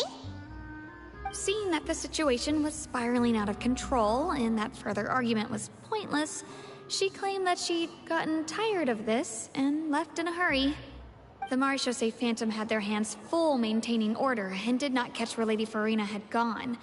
Only when things had stabilized did we realize that she had gone missing. So, you mean she's still missing? That's right. The Maréchaussée has dispatched many people to search for her, but we don't have any leads yet. That said, I don't think there's much to worry about. She is a god after all. Even if she were to fall into the hands of rioters, what could ordinary people do to her? Good. Monsieur Nervillet sent me to tell you about the situation, but he didn't say anything else. Don't worry, this is more than enough to go on. Is that so? Well, all right then. In that case, you two take care. I'll be heading back to the Palais now. All according to Keitaku. Well, sounds like we should hurry over to Keitaku means Fontaine. plan, by the way. If we know Farina, she won't try to fix things in this situation. Instead, she'll look for a place to wait out the heat. And, as we also know, she may be loud and dramatic, but she doesn't have a heart of stone. When Nervalet was talking to her in the Palais Mermonia, and she heard about Poisson, she couldn't hide her sadness and remorse. It would be hard for her to ignore being accused by the public today. Paimon thinks Furina's probably taken the opportunity to slip away to Poisson and try to relieve the sense of guilt that she's feeling. Huh. Well, what do you think? Paimon knows the answer, of course, but Paimon can do the analysis to back it up, too. Cool, huh? You really are one hell of a detective. Not a moment to lose. Poisson, here we come. Yeah. I think it's important that we finally get a straight answer out of Furina, even if it takes a while. This place looks deserted. Guess all the survivors must have evacuated already. All that's left here are signs of devastation. Could Furina really be here? Let's try to find her as soon as possible.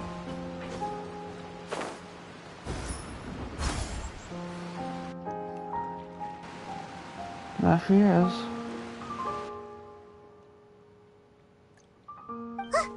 That's Furina, right over there.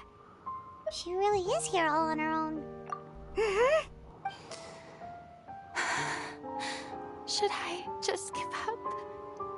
This is all meaningless. What was meant to happen did happen after all. Everyone's dead. I'm sorry. I am so sorry. Give up, Furina. There's no point in holding out. I'm sorry.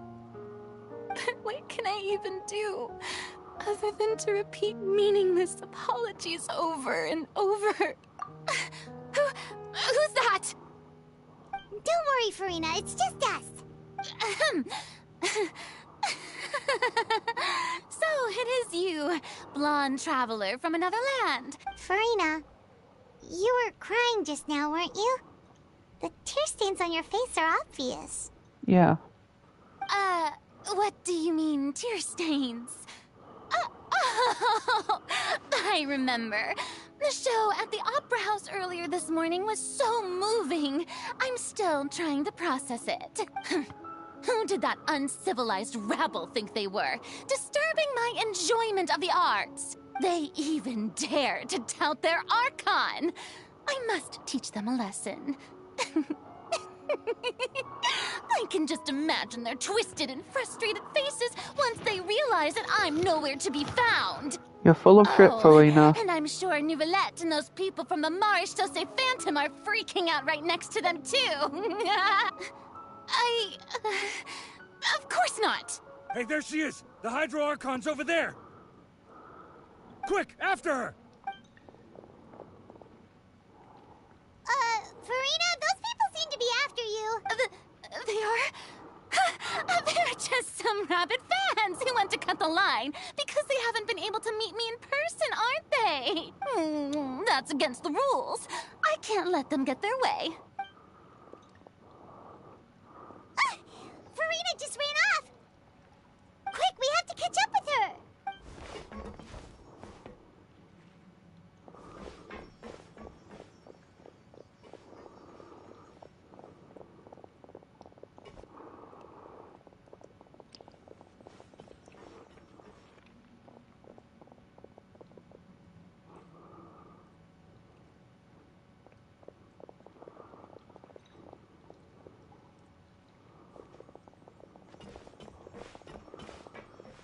This should be the place, right?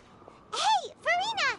There's a good hiding spot over here. Quick, come to Paimon before the rest of them catch up to you. What is this place? Hurry, they're almost here. Fine. I suppose haste is warranted. Lead the way.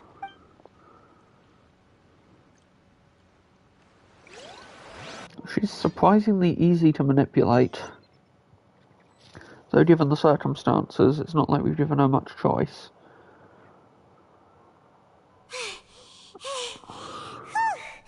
Paimon's exhausted.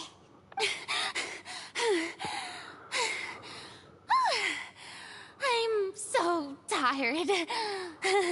I totally thought they had caught me. No, I mean, I merely gave in to the sheer enthusiasm they displayed. You're right. Yep, that's a good girl. What's happening? The ground's shaking. Is it an earthquake? Yeah, a quake of this kind preceded the flooding in Poisson, didn't it? Yeah. It can't be. It's happening again. Well, there's no need to worry too much about that. Neverlette's made some emergency plans, so the evacuation should go a lot smoother this time. That's the hope. Yeah, I hope you're right. But the people of Poisson, they've already... Yeah. Yeah, they have.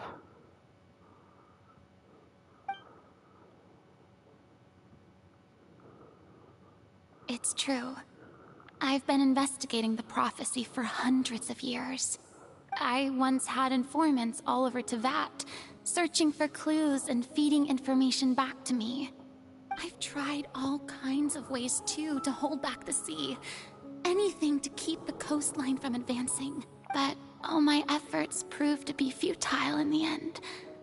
Really, the truth has been clear to me for a very long time. You don't think it's possible? We cannot make an enemy of the divine.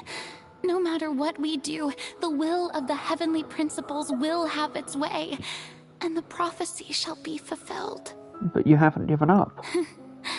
Give up. I do love the sound of that phrase. It would mean finally coming to terms with fate, but also for me to finally be free. And the hope would be gone. I've thought about giving up so many times, especially after we almost lost Poisson. Fate is really unreasonable, isn't it? It has no heart and obeys no rules. The prophecy has only just started to come true, and so many people have already lost their lives. But just now, it all became clear to me. I still don't have the right to come to terms with fate on behalf of everyone else. Exactly. As long as the final moment hasn't come, it's still not too late. Don't worry. I will keep hope alive for everyone until the very end. Then maybe it's time you told us everything. That's enough for now. I got the impulse to play the stricken maiden, but honestly, considering my rank and station, that wasn't a good fit at all. Don't take any of what I just said seriously. Come on! Paimon could have sworn you were actually being honest just now.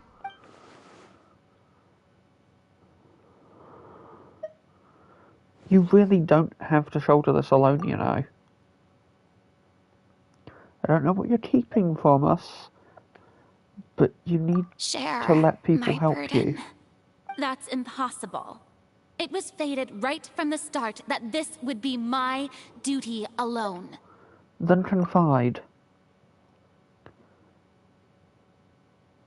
A witness? Yes.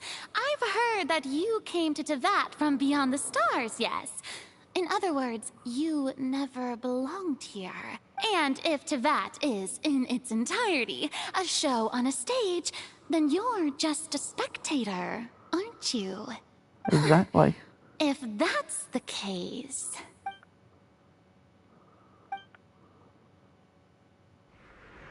Come on, say it.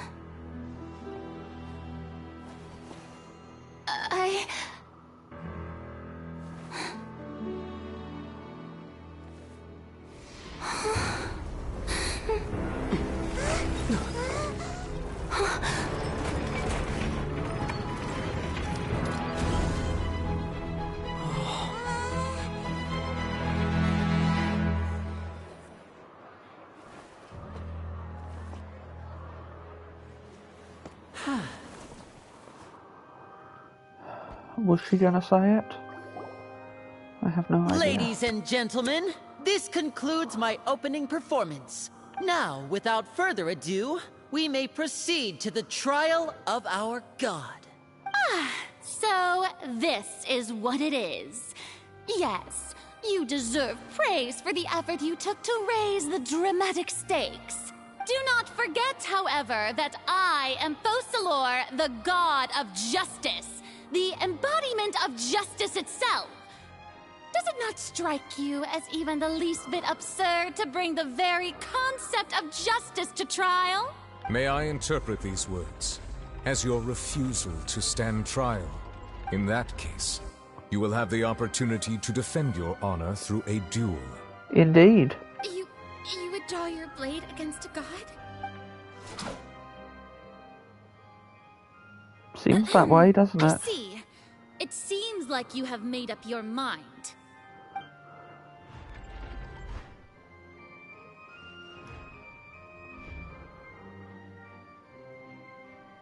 Paimon can't believe it. She just surrendered. What the heck is going on? Did I just see an Archon surrender to a human? Wow, how utterly humiliating. Lady Farina, what is the meaning of this? Shh! It would seem that there has been a misunderstanding. To be clear, the raising of both... Looking for excuses again, huh? I raised my hands just now to indicate my acceptance of the trial. No duel shall be necessary. I will admit that I've been running away for a long time. I'm sorry, everyone. I was unable to protect the people of Poisson. It is my duty to stand trial for my crimes. You are not the only ones to be disappointed in me. I, too, am exceedingly disappointed in myself. Well, you see what we've got to do. But now, it is time for the Hydro Archon to show you her courage and resolve. I, Farina, will use this trial to show the world the true meaning of justice. This time, I will protect you. Applaud and rejoice. One of the most outrageous and fantastical arcs known to the opera epiclese is now unfolding before your eyes. Welcome to your trial, Farina. This shall be one of the most exhilarating and brilliant shows ever to grace the stage of Fontaine. The trial of the Hydro Archon, Focalor, will now begin! Woohoo! Oh, now we're making history. Why does it feel like Farina just took over the whole thing? Like, come on! Didn't she just get forced to stand trial for her crimes? Also, even though she's still acting super dramatic, she is taking this seriously this time, right? All right, then. Who will be my opponent in this trial? The court asks the prosecutor to please take the stand. Hi. Is that so? Very well. Then please speak, witness of Tivat, my accuser and fated opponent. Yeah.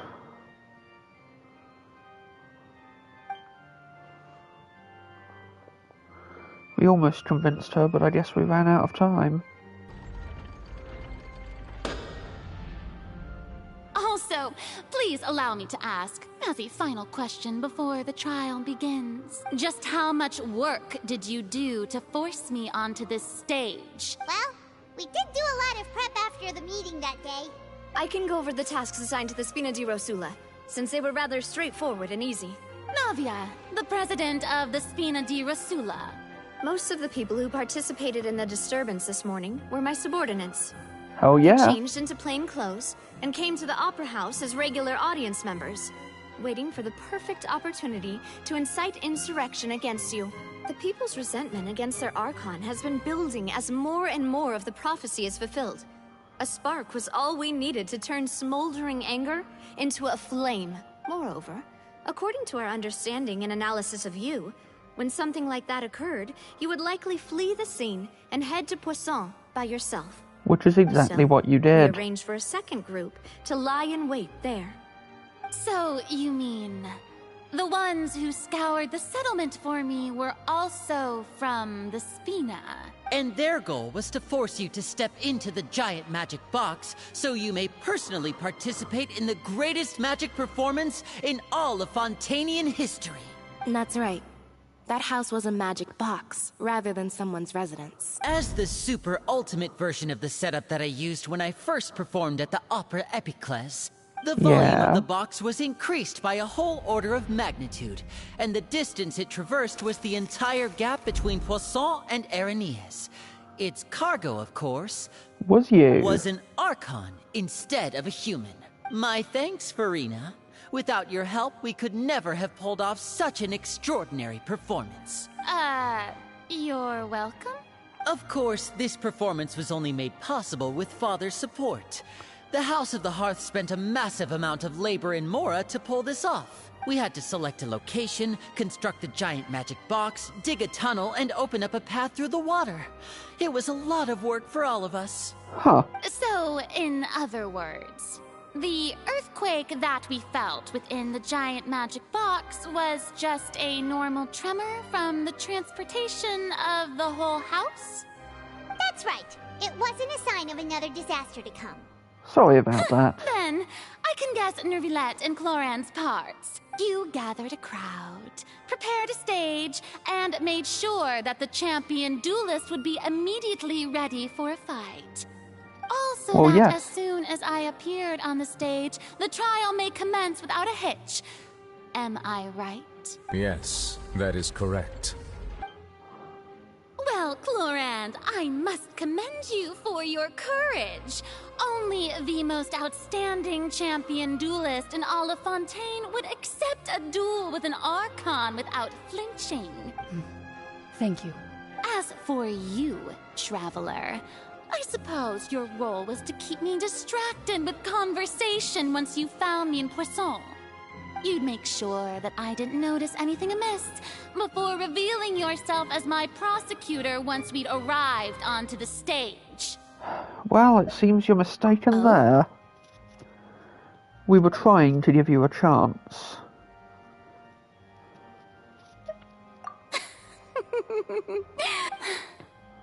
It's fine. It matters not. What's done is done. The stage is already set, so there's no reason to disappoint the audience. Let's see this trial through to the very end. Yeah.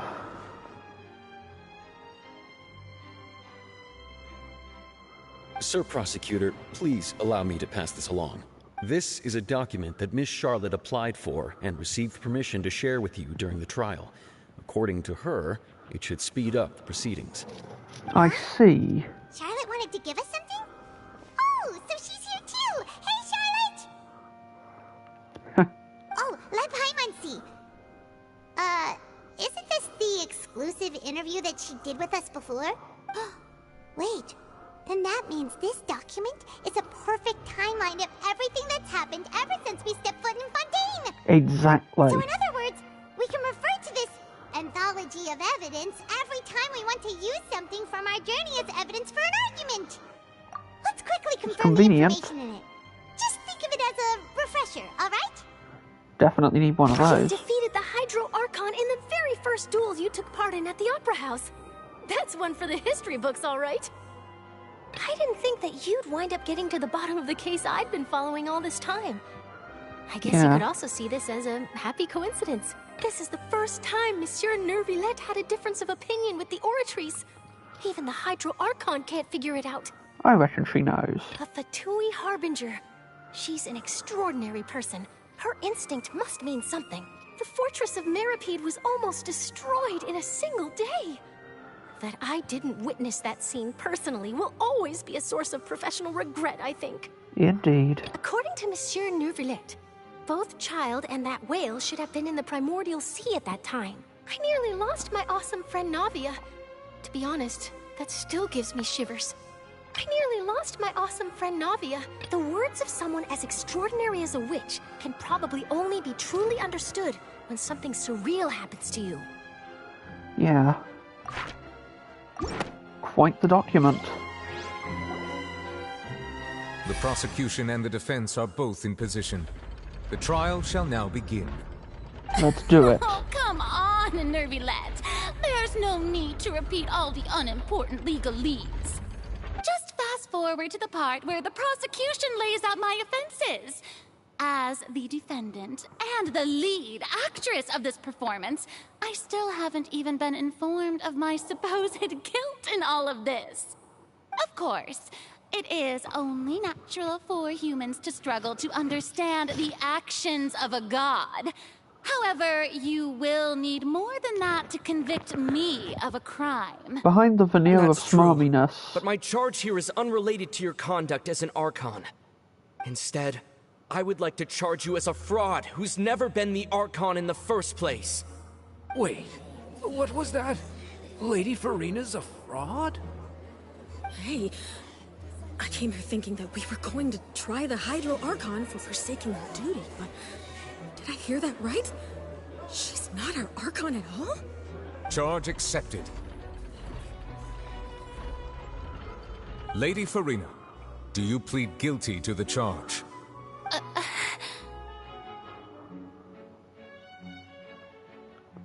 Lady Farina. I plead not guilty. How can I be guilty? There is no way that I, Focalor, otherwise known as Farina de Fontaine, a member of the Seven and the Regina of all waters, kindreds, peoples, and laws of Fontaine, could be anything other than your true Archon. Huh. Yeah. Even though Lady Farina can be rather eccentric, isn't it going too far to doubt her very identity? Yeah, I've never questioned her identity either. Sure, Lady Farina can be super irresponsible, but what grounds does that prosecutor have to make such a huge claim? I have cause to believe that common sense will prevail in this case. Many of the members of the audience have known me as the Hydro Archon ever since they were born. There would be no fooling their memory. Well, how long have you been a fraud? Even the Oratrice has decided to show me its favor. Are you sure you want to commit to a charge that will never be upheld? If you wish to drop the case, I can promise you as the God of Justice that you will not have to face trial for making a false accusation. We will treat everything that's happened as a dramatic spectacle and move on with our lives. What do you say to that? Huh. An argument with near impossible odds, huh? You have to not only refute Farina's claims, but also overturn the long-held beliefs of the people. But they only see you as their Archon because it's their long-held belief. I tried to give you the chance to surrender. If you must persist, then let me ask. If you believe I'm not the Archon, then what manner of being do you think I am? And if I was not the Archon, then how did I manage to live for over 500 years?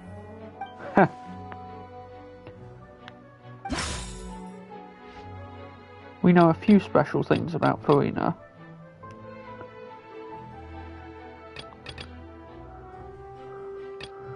Tea time with Anne isn't the correct one right now. I think our meeting with the Knave is significant. First of all, you may be a member of another long-lived race, which would allow you to naturally possess an extended lifespan. And second of all, even if that wasn't the case, there could be other ways to extend your life. Such as a is she Khanrian? Who gave you that idea? Was it the Knave? You'd sink so low as to use a Harbinger's words against me. The origin of the information is irrelevant when what matters is the veracity of the claim. I once thought it possible that the aura of an Archon might naturally resemble a type of curse. But in light of this claim, perhaps what I sensed was not your divinity, but a curse after all. You sensed it too, huh, Neverlet? Instead of an Archon, perhaps a human. Lady Farina is actually a human? Well, it is true that it's extremely difficult to tell humans and gods apart just by looking at them. It's not impossible.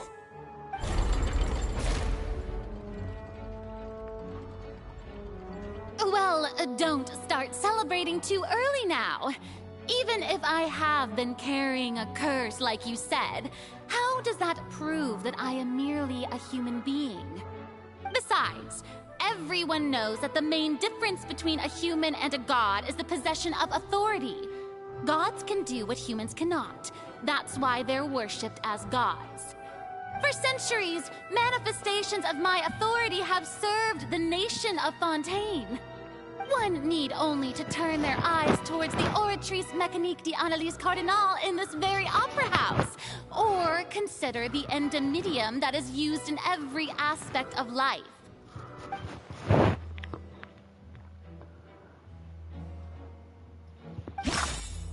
Yeah. You didn't understand why the Oratrice convicted child. Proving that you don't have a full understanding of how it works. But weren't you as confused as all the rest of us when the Oratrice declared child to be guilty without any proof? Otherwise, you should have come up with a good explanation for that by now. Exactly. Didn't I make myself clear at the time? The decisions of the gods are naturally difficult for humans to comprehend. There is no need to provide an explanation. Then as a human, Lady clearly Farina, you didn't I believe understand. a reminder of your current circumstances is in order. While the court is in session, the principles of justice and the law must come before all else. While you are an Archon, you are also first and foremost the defendant in this trial. You will prove yourself unable to defend against the prosecution's charges if you continue to withhold vital information against the rules of the court. I never thought you'd use that kind of rhetoric against me. That was no trick of rhetoric, Lady Farina. I've merely reiterated the rules of the court. Rules that all should respect and follow. Exactly.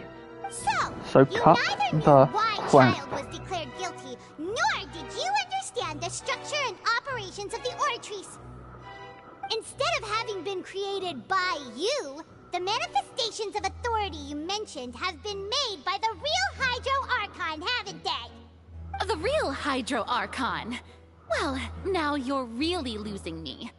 It is true that I did not know why the Oratrice gave out a guilty verdict that day. But the Oratrice handed out that verdict unilaterally, and it has been operating independently ever since it was first created.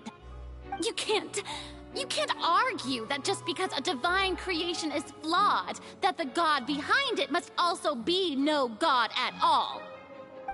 She's still throwing out all kinds of excuses. Seems like she's confident that we won't be able to produce proof that she has no power over the Oratrice. Okay, then demonstrate your power as an Archon. There are many ordinary citizens in the audience. How can I just carelessly demonstrate the formidable power of an Archon? If that poses a concern, I'm prepared to extend my protection to the audience. You don't need to go that far. Surely you can at least match the capacity of a human with a vision. Aren't you the Hydro Archon? Or is it that you can't even wield the power of Hydro, much less the authority of a god? Indemnitium! Yes! It's all because of Indemnitium! All Archons derive their power from the faith of the people, and I've converted the people's faith in justice into Indemnitium! Thus did I give up all of my divine power to provide everyone with energy for their daily lives. Have you ever seen a more magnanimous god? Isn't that a huge stretch? Yeah, just no a matter bit how of a generous stretch. an Archon can be, how could they give up all their power? Can a god with no power even still be called a god? Oh, would you look at that? Even the Oratrice doesn't like it, you. Hey, come now, everyone. Please don't stare at me as if I was a liar. I'm still the same Farina you knew, right? The one that you loved. Shouldn't you want to believe in me? Please? You've got to believe me. If what the prosecutor said is true, she really has committed a grave offense. Did she deceive all of us? And all of our parents and grandparents too? And all of our ancestors? Ever since they were born? Enough! That's enough. Tell me then, if I'm not the real Hydro Archon, then who is? If you have no evidence of another Hydro Archon's existence, nor can you find anyone who can back up their claim to be such, then what grounds have you to say that I'm not actually the real deal? Wow, she came up with yet another argument. How can we refute her now? Seems like she really doesn't want to give up. Nothing for it.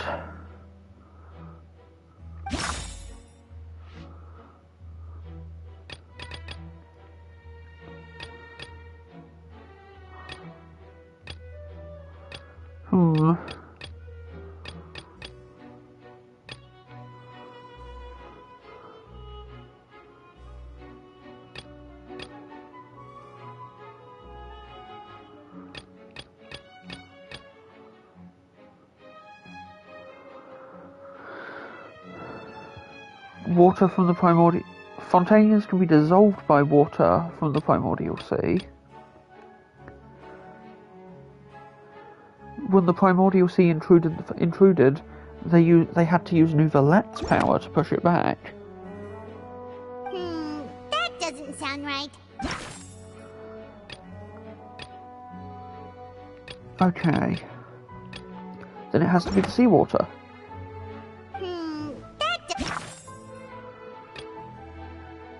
Wait, is it really something that simple?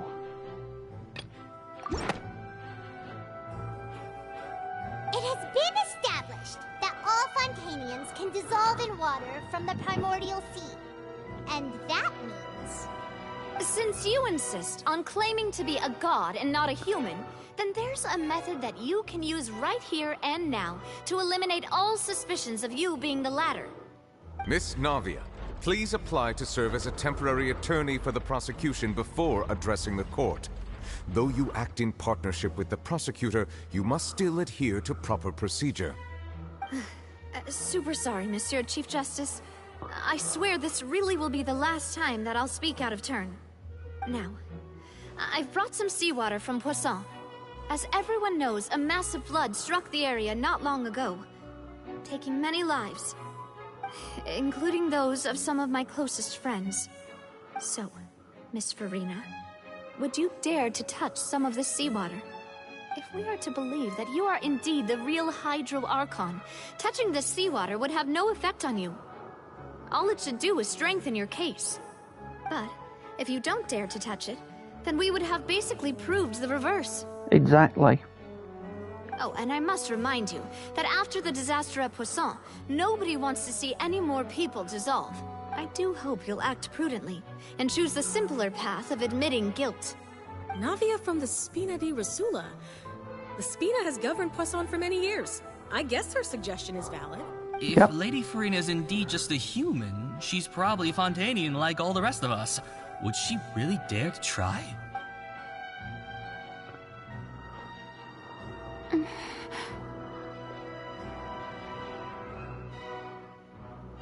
Lady Farina, this test has been unilaterally proposed by the prosecution.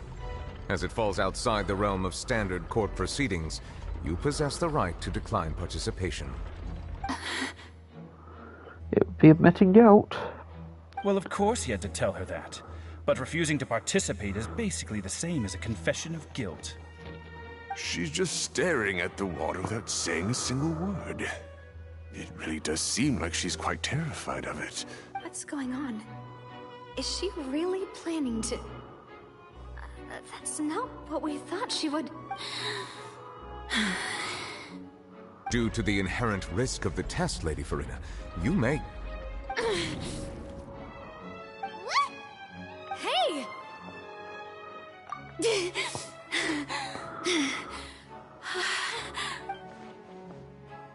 Hey! I'm fine! Look at me, everyone! My hand is still here! I haven't been dissolved! Will you believe me now? I really am your Archon! I'm nothing like a normal human who would fall apart as soon as they touch this water! Really? Was this not the most obvious thing in the world? Miss Siegewing, If you're present, Miss Siegewin, please come forward and attend to the defendant. Siegewin? Don't be nervous. It'll just take a few seconds. Let me see. That should be enough. Please announce the results of your evaluation to the court, Miss Siegewin. As everyone doubtlessly saw, Miss Farina was displaying symptoms of hyperventilation and flushed skin. These indicate that she was experiencing the adverse effects of exposure to primordial seawater.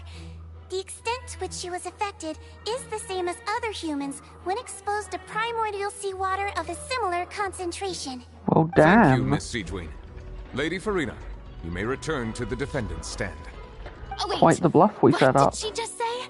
I didn't get dissolved. Shouldn't that be enough to prove my innocence? Well, considering your tendency to run from your problems, we did originally prepare a direct sample of the seawater around Poisson.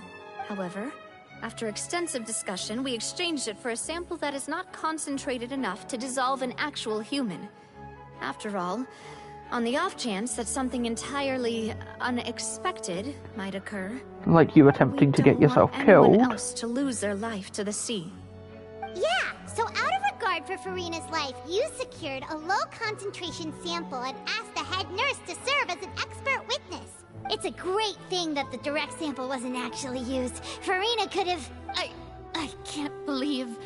You... She knew the consequences.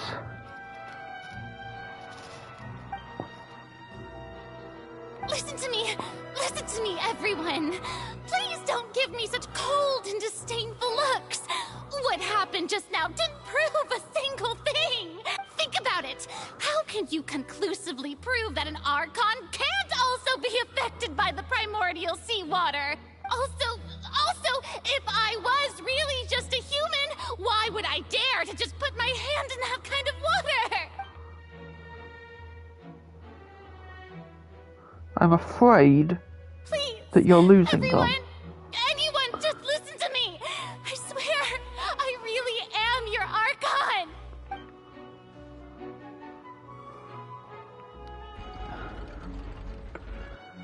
I'm afraid, Farina, that this case is lost. I don't think anything she says at this point will sway anyone. The odds are just too stacked against her now. With all the things that have been said, Paimon doesn't think there's any way left for Farina to win. I believe the time for arguments and presentation of evidence has come to an end. If there are no objections, we will move on to the final judgment.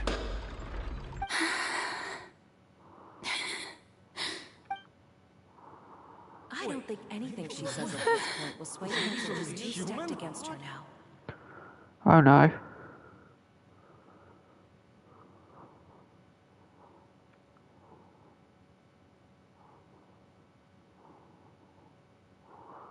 In my capacity as Chief Justice, I shall now render judgment on Farina's misrepresentation of herself as the Archon of Fontaine.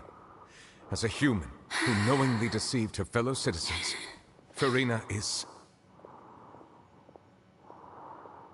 guilty. We did it. But now what?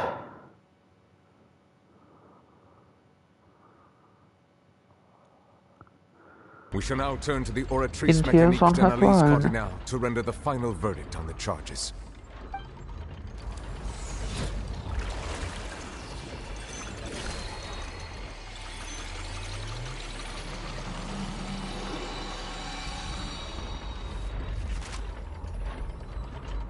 According to the judgment of the Oratrice Mécanique d'Analyse Cardinal, Farina is...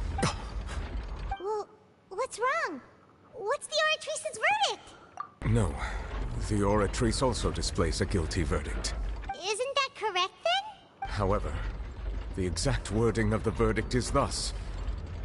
The Hydro Archon, guilty to be punished via the death sentence. The death sentence? That's actually one of the available sentences? I've always thought that it was just a myth. The one and only time the death sentence has been handed out at the court. And it's been given to the very person we've worshipped as the god of justice? What an unexpected twist. Well, things just go from bad to worse. Death by the Oratrice? We just wanted to use the trial to show her the seriousness of things so she'd tell us the truth. How did things escalate this quickly? This outcome is indeed quite strange. According to Fontaine's current definitions of justice, as well as its recommendations for criminal sentences, is this sentence really appropriate for the crimes that have been committed? Yeah! Even Masquerade wasn't sentenced to death by the Oratrice. You know, the real evil mastermind behind the serial disappearances case. Indeed.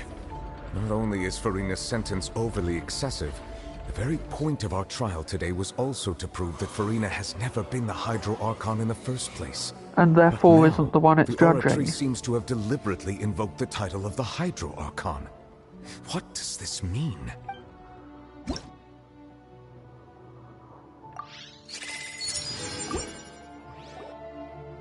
Well, that was a strange interlude, just there. Excuse me, if I may interrupt. Is the trial still going? Fremine! Huh, you finally made it. I assume this means you've completed your mission? Mm-hmm. Any mission Father assigns to me will always be top priority. Is that the first prophecy slate? Yeah. Huh. So the knave privately arranged for Fremine to try and find the missing slate. I looked everywhere and finally found it at the bottom of the sea. It took me a long time to get around some dangerous stretches of water. But has the trial already concluded? Then doesn't that mean I've come too late? Oh no. Father will be disappointed in me. It's not too late for you to shine, Fremine. Thank you for your hard work, Mr. Fremine. Please allow me to review the record left on the slate. Traveler, I believe that you have already seen the other existing slates. I would like you to come here and confirm their contents. Gladly. Let's do this. Huh? So what do you see? What is it? Turning the Oceanids into humans? I believe I have now made sense of the Hydro Archon's crime. It has to do with Fontaine's lost history. Huh? Oh, gosh. Hydro Archon just guilty of deceiving her people? Oh, wait, no, that's Furina, and we've already proven that she's not the Hydro Archon. So when you say Hydro Archon, do you mean the real Hydro Archon we've been kinda talking about? In truth, everything that you've encountered in Fontaine up until this point can be traced back to the contents of these stone slates. However, I'm uncertain as to how much sense they currently make to you. Okay, let's try to recall the contents of the other 3 stone slates.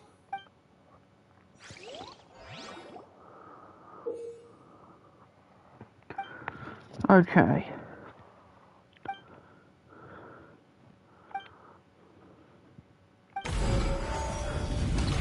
Prophecy Revelation. Begin. The first stone slate describes what you just said. It seems to show the previous Hydro Archon using her divine power, and then the Oceanids turn into humans. Does that mean that Fontainians are transformed Oceanids? Oh, Paimon wasn't expecting that. But if Oceanids can turn into humans, then perhaps this process can be reversed as well. The second stone slate shows Celestia floating in the sky, and the Hydro Archon and her people worshipping it together. But the heavens still brought judgment down upon them. This must be the point when the Hydro Archon and the Fontainians were branded with their original sin. Does this mean that the original sin and the Hydro Archon sin are the same thing? Celestia fucking things up again. The third slate shows the Hydro Archon sinking into the sea surrounded by many people. That reminds Paimon, didn't we also watch that happen to someone else? Well, the fourth slate is the prophecy the Fontainians have been talking about. People dissolving into the sea, the Hydro Archon crying on her throne, and so on. We didn't believe that such a crazy disaster could happen at first, did we? But after that incident, it was just a question of when and not if. Yeah.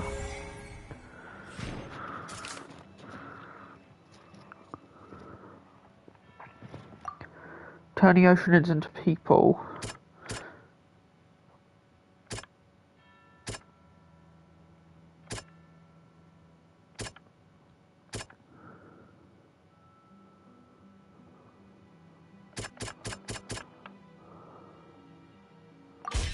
We know from the case of the serial disappearances of young women that Fontainians can be dissolved in primordial seawater, and the first stone slate tells us that long ago, the Hydro Archon used her power to turn Oceanids into humans. This might be the reason that Fontainians can dissolve.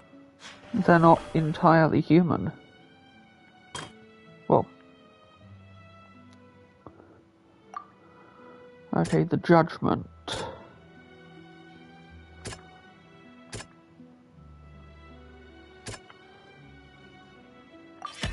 Perhaps what is about to take place has all happened before. The true sin of the Hydro Archon that Nervalette mentioned, and the original sin cast down on the people of Fontaine by Celestia, has recorded on the stone slates. Then... It's not as simple as falling into the sea. When Navia fell into the sea, her consciousness was subjected to judgment. The stone slates show the people gathered around the Hydro Archon in the sea. Could that be alluding to the same thing? Quite likely.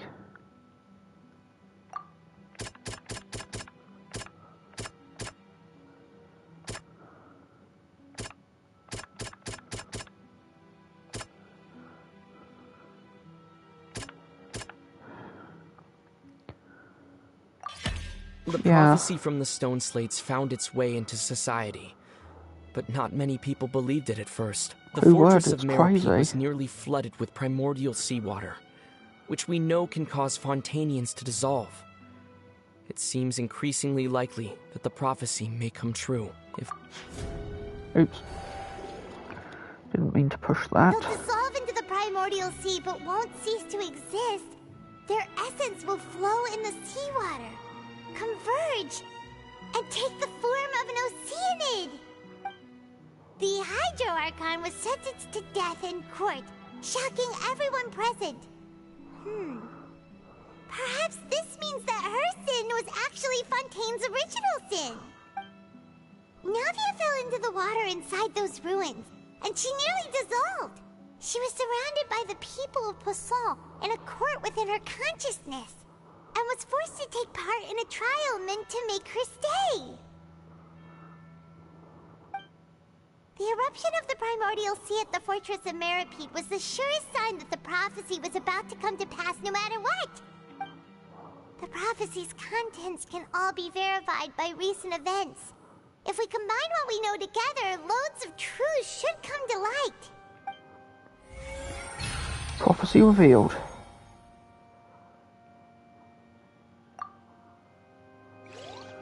Now what?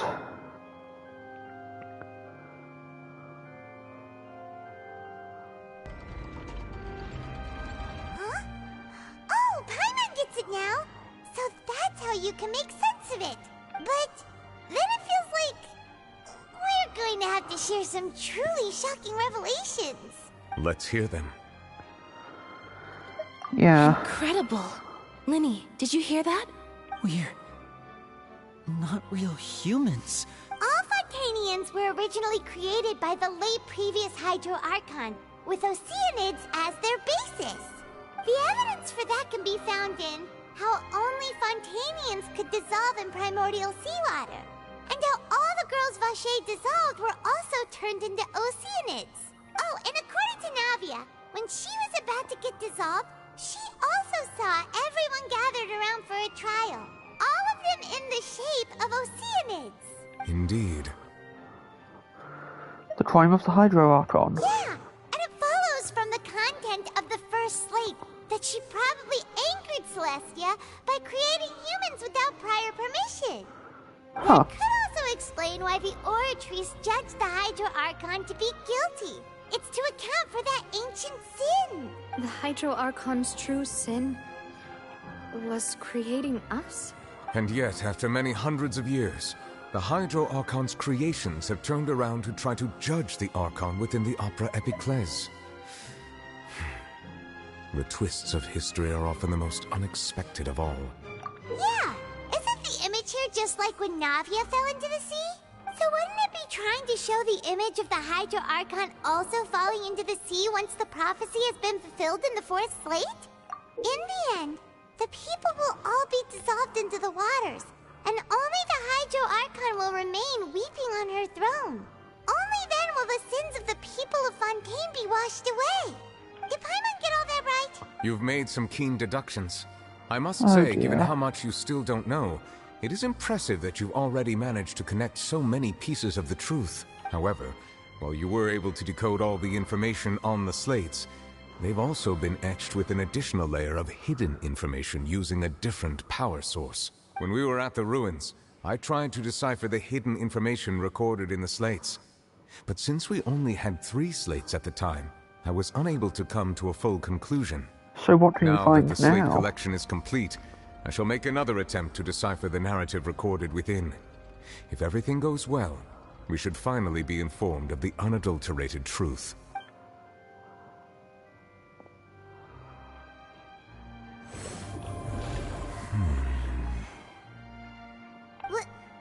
Well? Did you get it? I believe I should share this truth not only with you, but with all the people of Fontaine as well. I will try to briefly summarize it for you. Your hypotheses regarding the origin of Fontainians and the sin of the Hydro Archon were both correct. In the Fontaine of old, the previous Hydro Archon gosh. sensed the yearning of her Oceanid familiars for life on land. This really was foreshadowed by the summer event. The Oceanids were enamored with the beauty and romanticism of human beings, and wishing to have those experiences for themselves, expressed to the Hydro Archon their desire to become of a similar kind. However, even though water as an element is intricately linked with the power of life, the Hydro Archon, as one of the 7, did not possess the authority to create a new form of human life. Not one to give in, she eventually found a way to create permanent humanoid bodies for her familiars by appropriating the power of this planet's primordial sea. She poured primordial seawater into the Oceanids' blood vessels, creating humanoid mimics in the process. But if Fontainians were to ever come into direct contact with water from the primordial sea, the power within their bodies would escape these artificial restraints and return to the sea. As a result, their forms would collapse, and they would be reverted to their original forms as Oceanids. Of course, the Hydro Archon never received permission from the heavenly principles to create a new human race. Oh, Thus, the Hydro Archon and all of her creations came to shoulder the original sin of appropriating the power of the primordial sea. That is the true history of how the people of Fontaine first came into being. So we were all Oceanids before we turned into human beings? That's way too much information for me. I think I'm just going to pretend that I never heard a single thing. Wait, but if that's the truth, we can't let the Hydro Archon be sentenced to death. After all, her only sin was creating us. This really might be too much information for your regular Fontainian, but it does answer a lot of our questions. Alas, your hypothesis regarding the 3rd and 4th stone slates was inaccurate. The slates' respective positions are, in fact, correct. Oh no. A key point of the visual on the 3rd slate is how all the individuals depicted in the water are humans rather than Oceanids. They have not been dissolved, which implies that the water depicted in this slate is not water from the primordial sea. The nation of Fontaine is the nation of Hydro, as well as the nation of trials Oh and crap, justice. it was representing the trial. Instead of being the literal element, the water in the scene symbolizes judgment and justice. You may also recall Navia's experience. When she fell into the sea, her consciousness was surrounded by that of many others who intended to hold a trial to determine her fate. Therefore, the meaning of the 3rd slate is that the people of Fontaine shall try the Hydro Archon at the court of justice. Yes, it refers to our present situation. We just fulfilled the prophecy. So, what you're saying is, even though we decided to put on this trial to avoid fulfilling the prophecy, in truth, Everything we've done has happened exactly as the prophecy foretold. So now, it seems, we're the ones making sure it comes true. What should we do? Huh. No matter what, the prophecy will be fulfilled. Is this what it feels like to be a prisoner of fate? If that's We're holding on to one final thing. the scene in the fourth slate will also be fulfilled soon? Traveler, I would like to point out another small fallacy in your deductions. About the fourth slate. You probably thought that the eruption of primordial seawater beneath the fortress of Meripede served as the surest sign that the prophecy was about to come to pass, yes? However, I believe that rather than being a sure sign, that eruption could in fact only be a small warning of something far worse to come. As for the root cause of the catastrophe, I believe you've already encountered it once before. Please no. Please no. Please no. This eruption was just a small warning of the things to come. We must find the root cause of the disaster.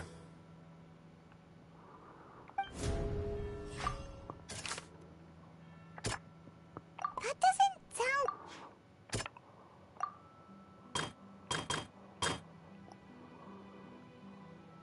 It will likely spread from there, but...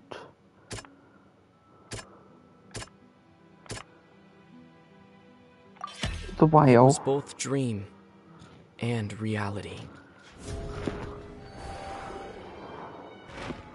If we're talking about a true culprit, that could only be that thing inside the primordial sea, right? So to stop the prophecy, we have to... The truth, stop the it. original sin, the trial, and the root cause of the disaster.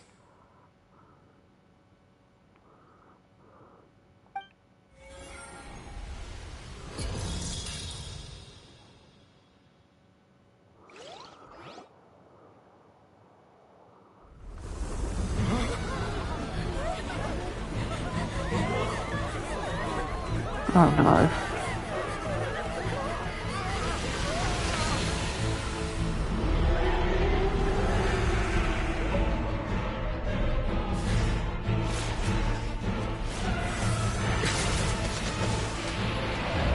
We're in trouble.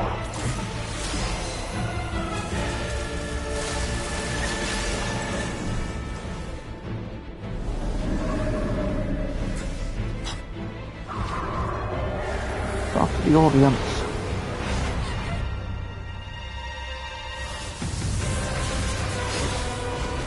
About time. Where you been, partner?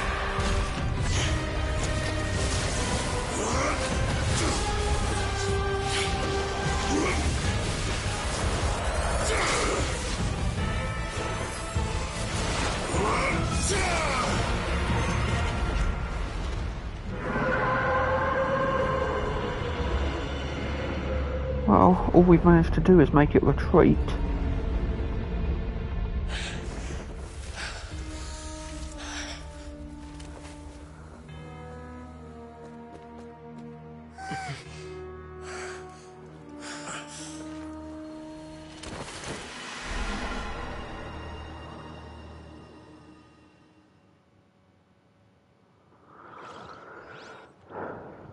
That was way too close! How did that thing just burst into the Opera House? Wait, was that the huge whale you saw in your dream? Yeah. So we've met it at last. I understand very well why it has chosen to make an appearance here. That whale does not belong to Tevat. It is a monster that has traversed the stars, weeping all the while. It has been greedily consuming the energy from the planet's primordial sea, using it to grow. That is the main cause for the rising sea levels. I see. And once it has finished consuming all of the energy contained within the sea, its next step will be... You said that when the Hydro Archon first created Fontainians out of Oceanids, she filled their blood vessels with primordial seawater. Precisely. Which means that it wants the people of That whale Fontaine. finds the blood of Fontainians nigh impossible to resist. Therefore, when it left the primordial sea, it decided to make its next stop a packed opera house full of food. Food in the form of Fontainians. We just barely managed to push it back, right? In that case, won't it come back to target the people again once it's managed to recover its strength? That is correct. Indeed, it is more accurate to say that we should thank that Harbinger for buying us some time. Without him, the whale would have likely come onto land far sooner. From the way he looked, he must have been fighting the creature for quite a long time. Ever since he met it, perhaps? That battle maniac. We've always known that he had a special connection with that whale, but we definitely didn't expect it to help us out like this. Anyway, now that we know that this whale is the actual cause of the disaster recorded in the prophecy, all we need to do to stop the prophecy would be to find a way to beat it up, right? It is too late. It had already absorbed too much of the Primordial Sea's energy before we could notice it. At this point, it has become practically integrated with the sea itself. Even if the entirety of Tevat were to be destroyed, it could still survive and swim off towards some other world. That's not something I will accept. We've already done everything we can, and we even found the true culprit. We've come so far. You can't just tell me that the last hurdle is some impossible foe. That's just not fair. Indeed. That's not how a grand performance should end. I'll fight it to the end. No matter what. So the prophecy will be fulfilled no matter what, huh? Then we keep doing what we always have. The prophecy. Yes, what has been prophesied will be fulfilled. You may view such things as the history of the future.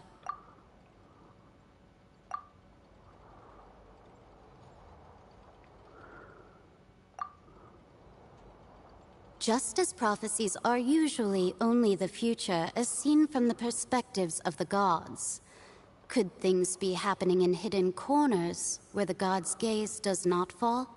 Yes. Ultimately, fate shall serve as your only guide, no matter what will happen in Tevat's future. All you need to do is to play your part. Our part.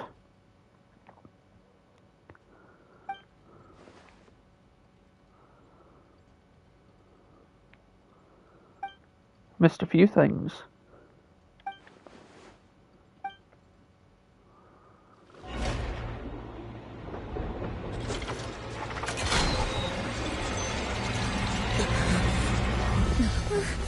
What's happening with the oratories? I believe it is preparing to carry out the death sentence.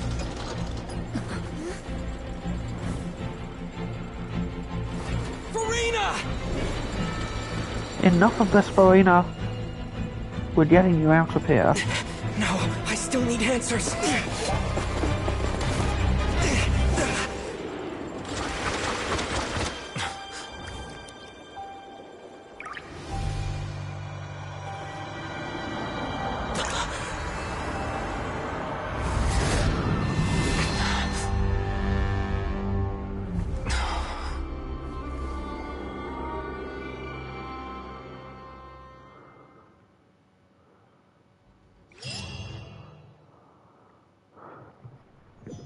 Time to put an end to the oratrice, if this is truly what must be done.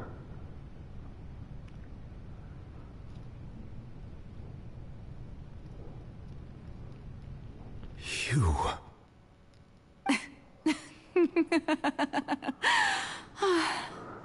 Sorry. That shocked expression on your face is just too amusing. I couldn't help myself. The other You are Farina. not Farina. Who are you? The sweet sound of bewilderment. Marvelous. A sure sign that my attempt to deceive everyone was a resounding success. But to answer your question, I am Focalor. You know, the god. Focalor? Why did you deceive us? Oh, that wasn't my goal, of course. Goodness, no. But I had to fool everyone else too, if I was to stand any chance of deceiving the heavenly principles. Deceiving the heavenly principles? It's all because of that pernicious prophecy. Dreadful, wasn't it? Everyone doomed to dissolve. Fontaine condemned to be flooded. One was not amused. In fact, one was positively bemused when that problem was thrust upon me by my dearest predecessor. That's the former Hydro Archon Egeria, for the uninitiated. It hardly gets more disastrous than a preordained national catastrophe, now does it? She knew full well that the prophecy would surely come to pass, and as one of the seven, she also knew full well that one defies the heavenly principles at one's peril. Oh, yeah. So yes, as you have no doubt surmised, it was a rather impossible situation that I found myself in. I spent a terribly long time mulling it over, alone on the ocean floor. And I was almost growing barnacles by the time I finally realized there was only one possible solution to this confounding conundrum. I had to outwit the heavenly principles, allow the prophecy to be fulfilled, ostensibly at least, while saving everyone at the same time. I'm a genius, I know. I can only assume that's why Egeria chose me as her successor. Although, looking back now, it was hardly the inheritance one dreams of. Between the task of saving the nation, the quotidian duties of the Hydro Archon, and not to mention the original sin of creating a new race of humans, I dare say she left me quite a colossal mess to clean up. That's putting it lightly. But one can only play the hand one is dealt. I did not choose this, any more than I chose to be one of her Oceanid familiars. So you were also once one of the Oceanids, transformed into a human by Egeria's hand? Yes, I was. I always dreamed of becoming human. And I still do, even now. In my eyes, to be human is to be part of the greatest opera ever known. After becoming a god, I separated my divinity from my body and spirit, leaving behind only a self that was as naive and bewildered as my past self on her first day as a human being. The me you see before you now is that divinity. And the human counterpart I left behind, I named Furina. She could feel joy, sorrow, and everything in between. She could be as vain and conceited, or as meek and vulnerable as she wished. Her strengths were of a kind only a human could possess, as were her shortcomings. But in my eyes, Furina's humanity was what made her perfect. She was perfectly human in every way. The person I always wanted to be. Anyway, so then I cursed her. All part of the plan, of course. The plan to deceive the heavenly principles. Do you still remember the final scene of the prophecy? The Hydra Archon alone, weeping on her throne. In order that the prophecy might appear fulfilled, I invited Furina to be an actress, to play the part of the Hydro Archon in the prophecy. Under the curse I placed on her, so long as I, Focalor's divinity, continued to exist, she could not die. But nor was she free to live her life in the pursuit of happiness. Instead, she was forced to take the stage in the opera house, to embrace the role of leading lady, to forever play the part of the god from the prophecy, all to create a deceitful appearance of that prophecy coming to pass. I suppose now you probably understand why your court is called the Opera Epiclese. It's all been a Furina performance is from the only start. human, isn't she? Even though she has had a long life, her mind is no stronger than that of any other ordinary human being. I cannot begin to fathom what she has had to endure. It must have been torture for her. It has indeed. And although she is, in a sense, me in human form, I most definitely owe her an apology for it. It's been 500 years, and all along, she's been playing her part in the most unimaginably long, unbearably lonely, and agonizingly painful opera of all time.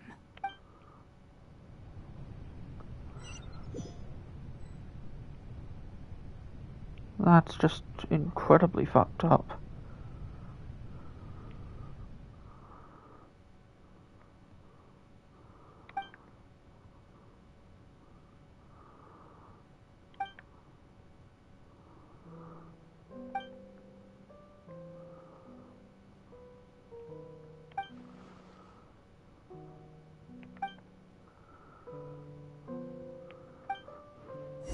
Yeah. Nothing for it. Not to at least try and get through to her, right?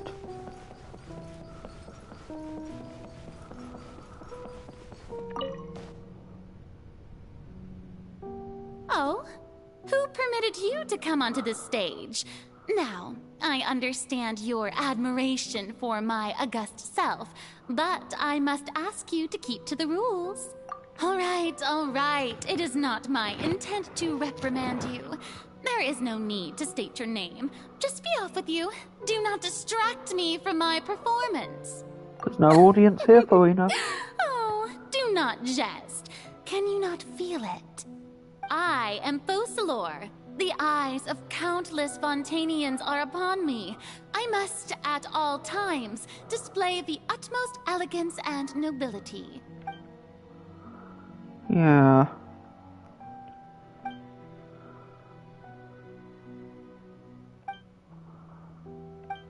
I know what the way is. I saw the other inner thoughts there. Dear audience, the performance is experiencing a technical difficulty, but worry not. The guards shall resolve it soon enough. Silence!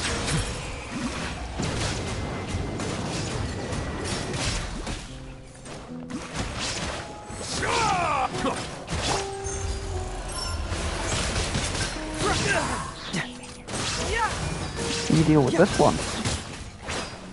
Bring it on! Keep moving! There is no escape!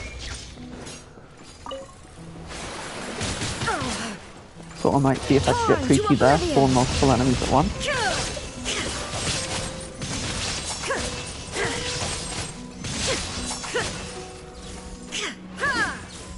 Hey, what gives? The audience is still watching me, you know. Guards? Wait, where are the guards? Guards! Quite enough of that.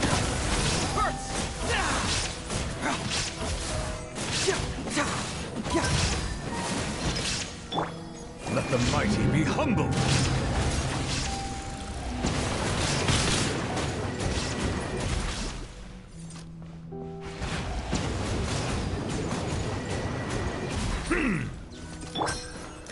Fracture! 2 down, 1 to go, and then we can talk.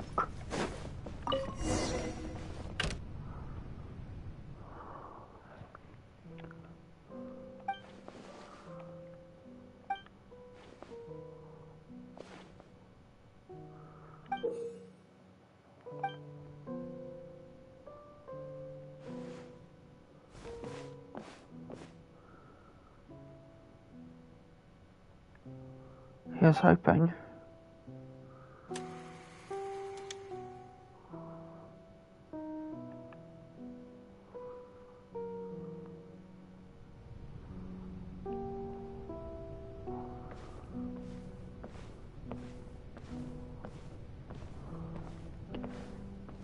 The framing in this, it's frankly quite stunning. Farina. I have no words. Farina. Huh? Who's that? Who's calling me? Where are you? Be not nervous. Be not afraid. I am before you. Wait a moment. You're... mirror me? How can this be? Mirror you, huh? You know what? That's not bad. Let's go with that. Mirror me? What do you wish to say? The prophecy. Have you heard of it? What prophecy? Wait. I know. I think... I don't know why, but it's in my head somehow. The people will all be dissolved into the waters, and only the Hydro Archon will remain, weeping on her throne. Only then will the sins of the people of Fontaine be washed away. Oh. The wording of the prophecy is very tricky to outwit. Well. What's going on? I can't seem to remember anything clearly. The only thing I know for sure is this prophecy. Will it really come to pass? Yes, it will. And that is why I've come to you.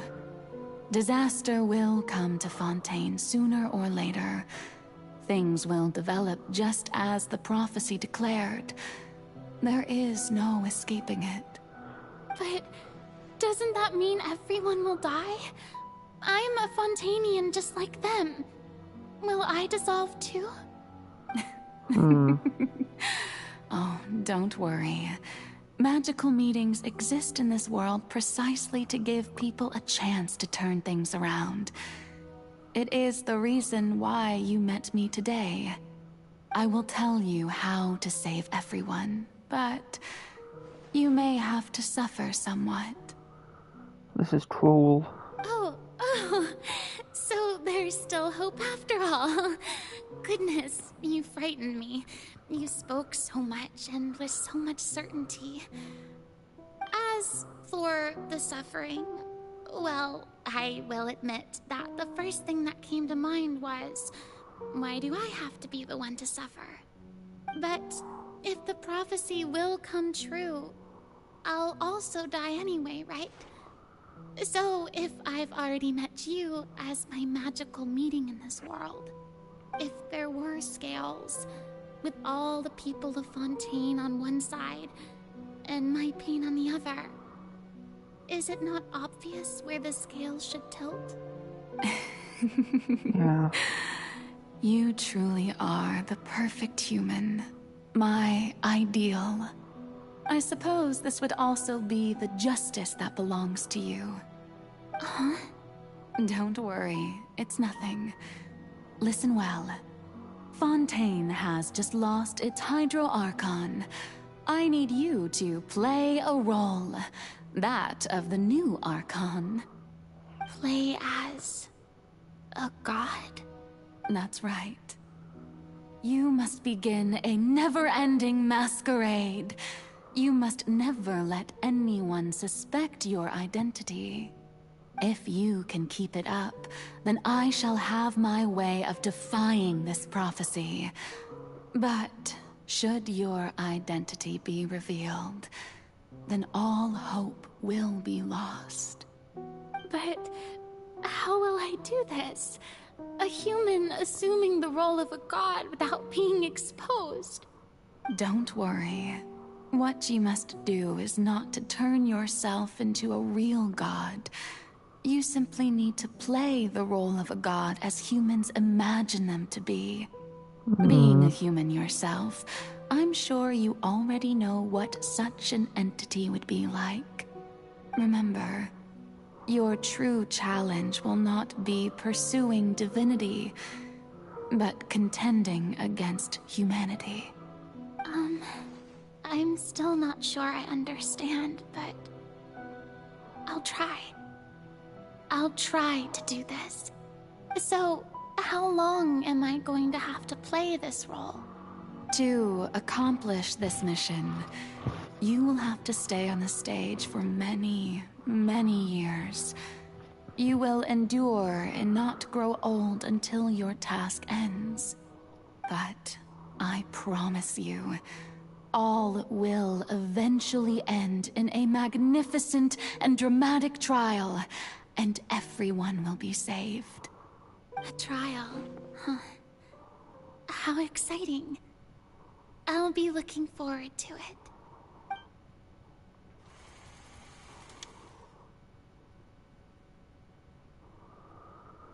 Well, this is horrible to watch, honestly. Because it's sad. I mean, not because it's bad, just... It's a tremendous story, but...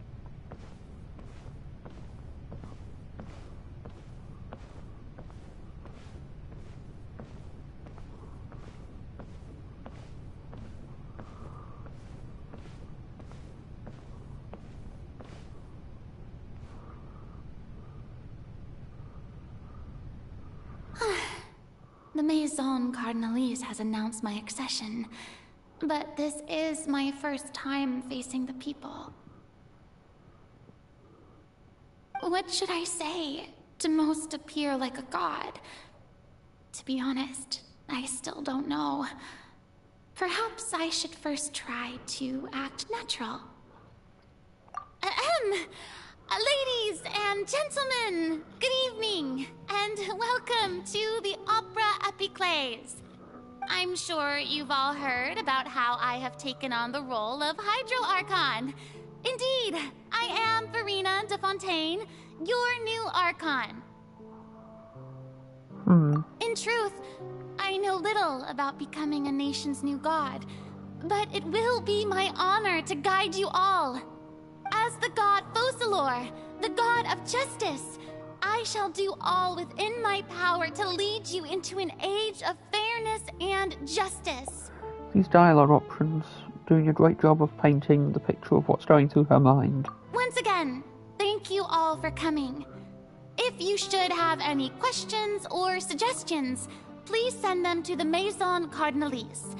The future of Fontaine will require us to work together, after all. This should do it. I thought I might stammer, but thankfully, I was able to convey my thoughts just fine. Okay, and next. That's the new Hydro Archon. Is this some kind of joke by the Maison? I would have thought that a being that surpasses humanity would be a bit more... That's assertive. why she's so obsessed with the opinions of the masses. Did you hear that? She even told us to send her suggestions there at the end. Shouldn't gods be all-powerful? She's being so modest. What's the difference between her and an ordinary person, then? She took all of these opinions and... Perhaps the succession didn't actually happen. She might just be a Maison-back puppet. Wait, what's going on? Why is everyone suspecting me of being a fake? Oh, this is bad. If I get exposed here, there'll be no saving the people from the prophecy. Right. Mirmi said that I just need to play the role of a god as humans imagine them to be. Which is why she's always so obsessed with public opinion and the way that they act. What do the people want? How would they imagine a god to speak and act? Assertive, with a strong sense of presence. One who can dispel all doubt. That is the character I'm fated to play.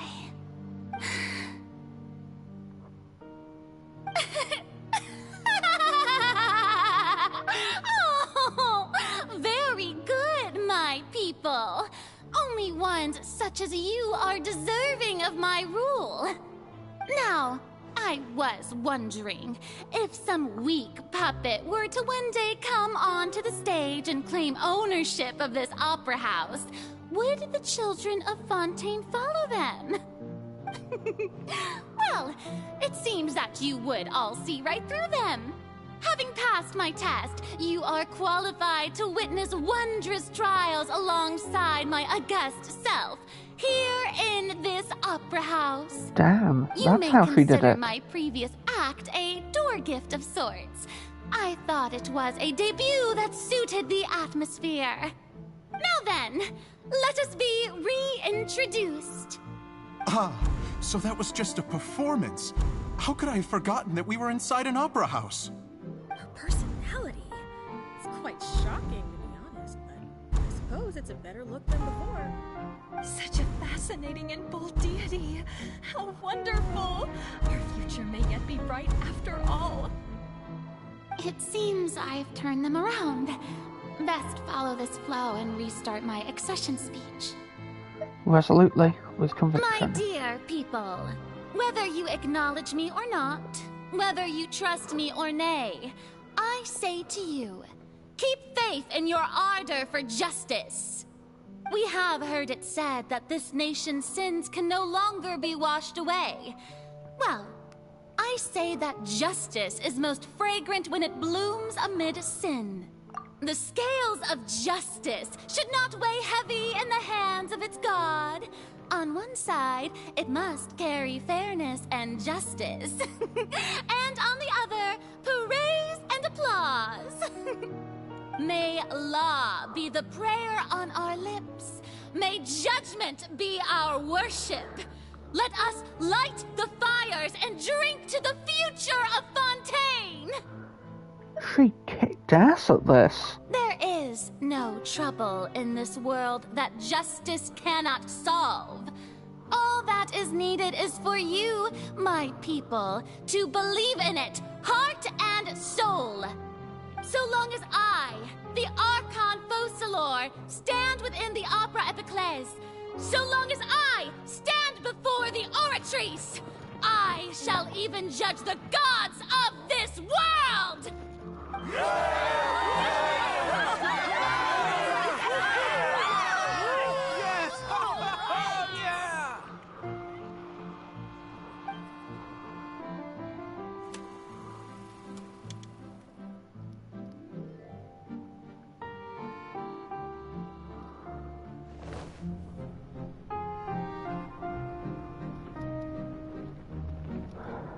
Just gets more and more complicated, doesn't it?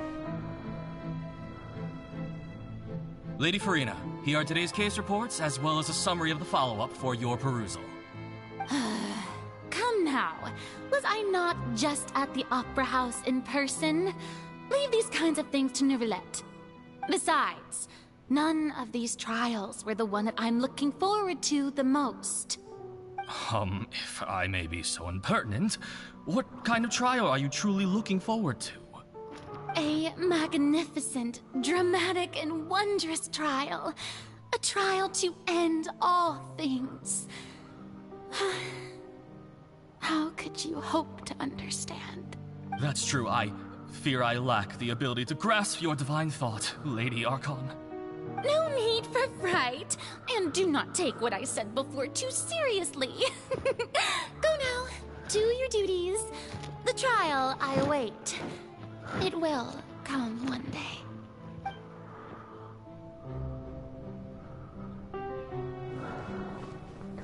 And now we see her long wait. Lady Farina, I don't know what to say. Thank you for agreeing to see me. No need to thank me. Or rather, thank your own sense of perseverance instead. Long have you stood in line to meet me, have you not? Oh, I'm afraid that's just an inevitable consequence of my divine charm. All right. Deoteria, is it? How is your son's illness?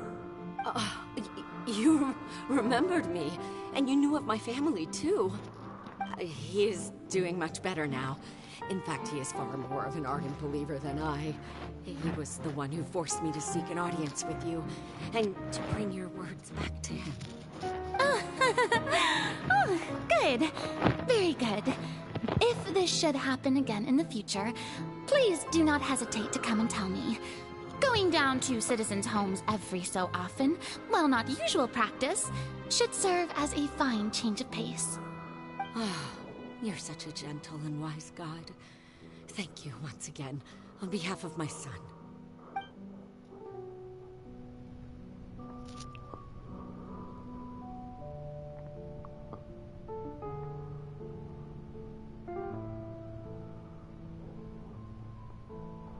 it just gets worse and worse. Well, it's not like she did badly. She did everything quite well.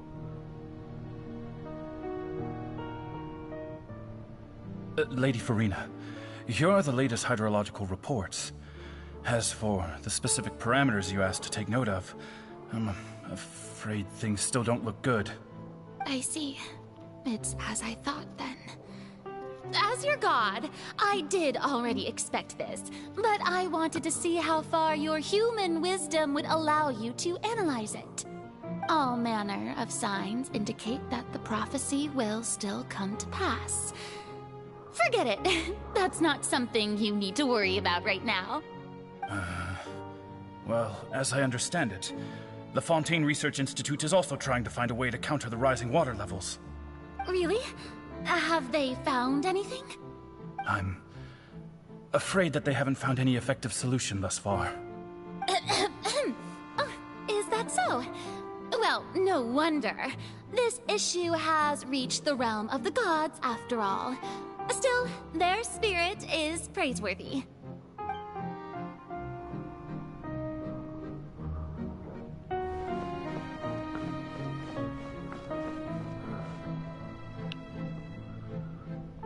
The day is finally over.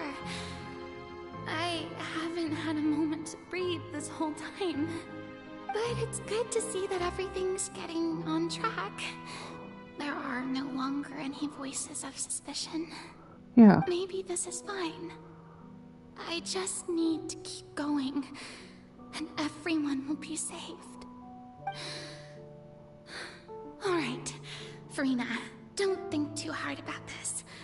You need rest. Tomorrow's a new day.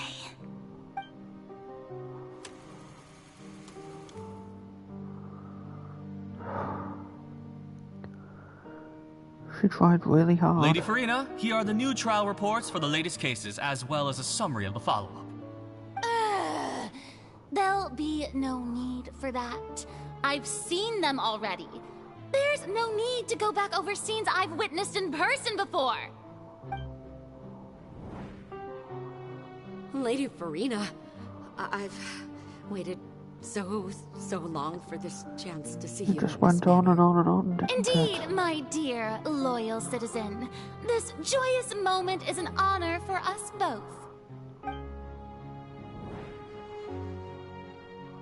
Lady Farina, we're detecting significant hydrological anomalies near Poisson. Understood. Keep monitoring. Keep me informed should anything come up at the Institute.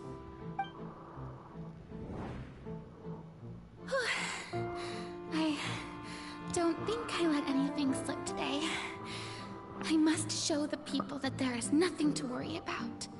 I just don't know when these days will end. I feel utterly exhausted. Best to rest early today, too.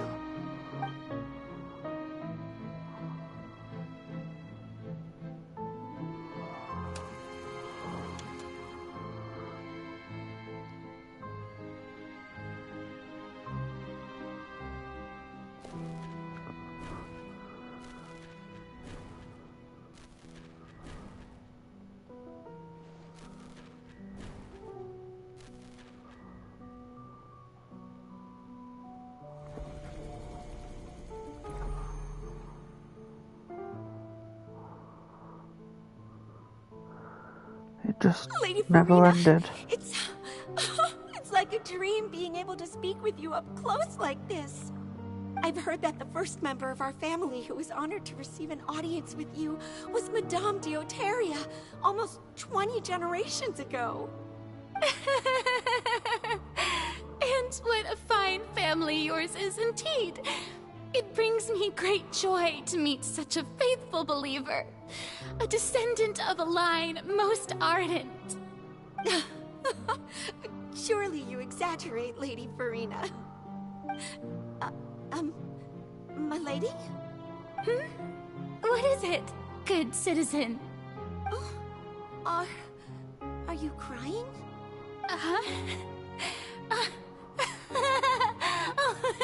Really now? I didn't even notice. This must be the overflow of hydro from my person. Well, can't quite help being the god whose dominion is the waters, can I? No wonder. No wonder. A manifestation of your power, then. Oh, Archon, I am honored to have witnessed it. Honored indeed.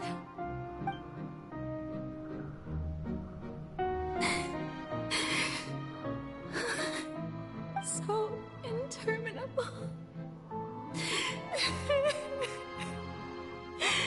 So lonely.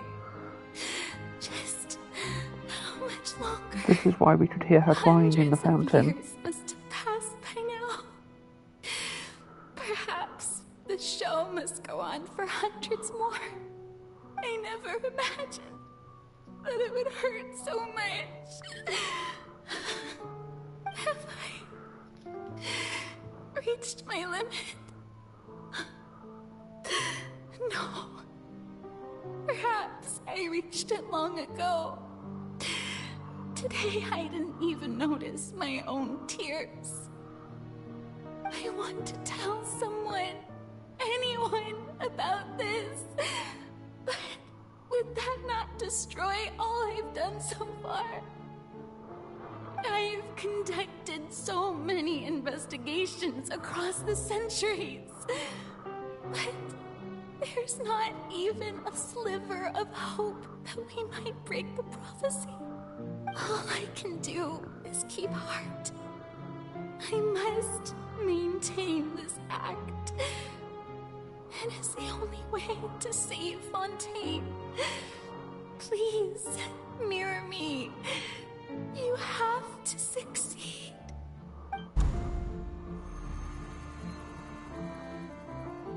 Oh my gosh.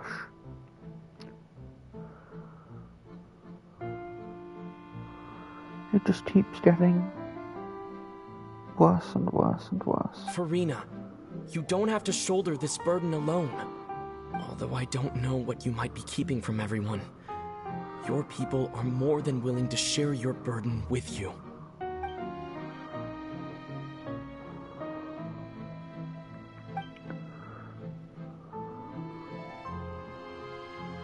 Share my burden.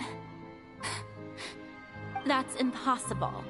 It was fated right from the start that this would be my duty alone. But even if your burden doesn't need to be shared, you can still choose to confide in someone. Just share it with me. I'm what you'd call a witness. A witness? Yes. I've heard that you came to Tevat from beyond the stars, yes. In other words, you never belonged here. And if Tevat is, in its entirety, a show on a stage, then you're just a spectator, aren't you? If that's the case... He's right.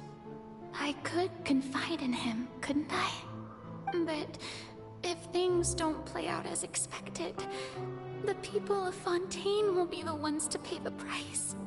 No, Furina. You shouldn't be selfish. But what if it's really alright? Furina, you've worked so hard for so long. Surely it would be okay to put yourself first for once. Just this once. Is it such an outrageous thing to do anyway? To find someone in whom you can confide your frustrations and sorrows? Surely it could not hurt. If you let this opportunity slip through your fingers, it might never come by again. Think about it long and hard.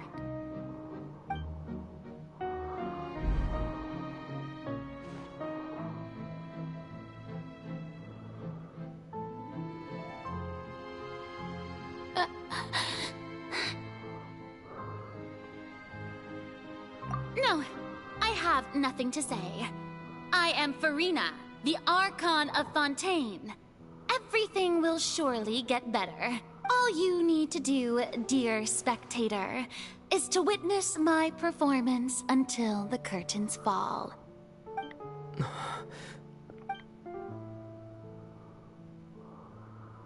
So that's it. Fine.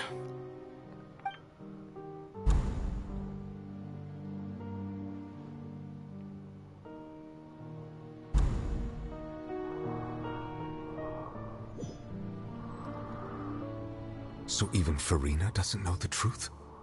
You've never once let her in on the full plan? Yes, it had to be done. To deceive the heavenly principles, you must first deceive yourself. And that She right did there. very well. If she had let her resolve falter even once in these 5 centuries, Fontaine would have been doomed to the most tragic fate. It seems that trusting humanity was the right decision after all. I believe that I understand how your deception works, but that is only half the truth, is it not? How would you build on this foundation to save the people of Fontaine? That is the most important thing. Ah, good, good. Of course, the Iudex of Fontaine has pinpointed the crux of the issue. I'm sure you've long sensed that the Oratrice is no simple machine, yes? I've always suspected that it had its own consciousness. And Lenny did mention that he heard a human voice within the core chamber. It now seems that that person was you, hidden within the machine all along. Am I right? And then I became one with the Oratrice, taking Fontaine's gnosis with me. Yes, it would seem so, wouldn't it? Alas, your understanding of this device still lacks sufficient depth.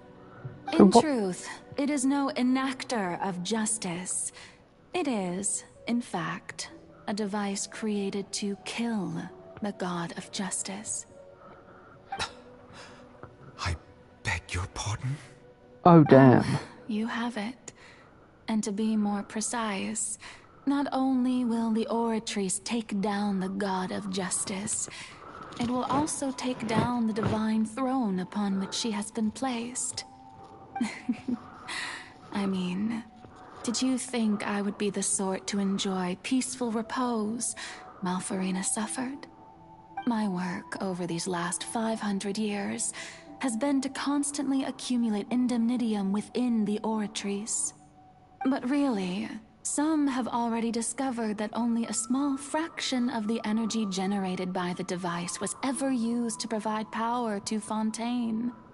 The vast majority has been, had to be, accumulated to enact this death sentence. It was all a part of your plan, then? Both the trial and the sentence? Indeed. This power, accrued over 5 centuries, could have sustained Fontainians for millennia, had it only been used for that purpose. Almost all of it has now been stored within the Oratrice. But only power of this magnitude could hope to destroy the Hydro Archon's divine throne, shaking the rules established by Celestia, and breaking through the institution that is the Seven. So the Oratrice's call for death was for neither Farina nor Focalor, but for the Hydro Archon. As a concept. The destruction of that divine throne. If I do not misunderstand your intent, you must be... Returning what's rightfully yours to you, of course. In other words, this was all done to return the authority of the Hydro Archon to the Hydro Dragon of this planet. But... That word, planet, very specific.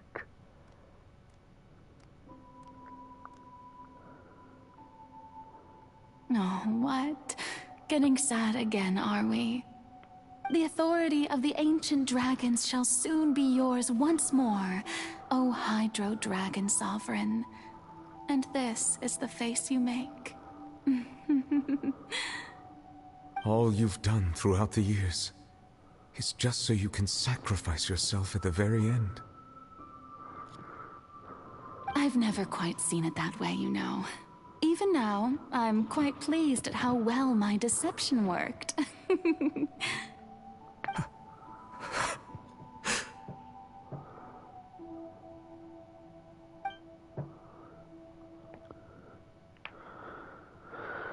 What a terrifying Hydro plan. Dragon, Hydro Dragon, don't cry. I must say, had it been within my rights, I would have loved to judge the heavenly principles themselves. Were they not guilty of essentially the same crime? Egeria stole the power of the primordial sea, and the heavenly principles stole the power you ancient dragons possessed. I, for my part, am the god of justice. And is it not just that your original powers should be returned to you? Speaking of justice, I have always believed that justice lies in the process of pursuing human existence itself. So, if the theft of the primordial sea's might was Fontaine's original sin, then, leaving matters of procedural right and wrong aside, the descent of the Fontainians as humans and their right to exist in this world would be Fontaine's original justice. In other words, existence was Egeria's justice, and to me, justice is the continuation of that existence. Defying the prophecy and ensuring that Fontaine's people shall live on, that should be the justice enthroned over all others. At this point, we, whether it be myself or all other Fontainians, have shouldered the burden of this sin for far too long. Iudex Nervillet, the highest judge in our land, when you regain your full power as an elemental sovereign, what verdict shall you pass upon us? So when I was invited to the court of Fontaine to serve as Iudex, I see now that that was your idea too. At last, I now understand the true purpose behind this position. In the beginning, I was uninterested in human existence. But these 5 centuries of living alongside them have gradually brought about mutual understanding between us. And I have even attempted to feel as they feel. You are a devious one, Fussalor. Things being as they are, surely you know that I could never declare them to be guilty.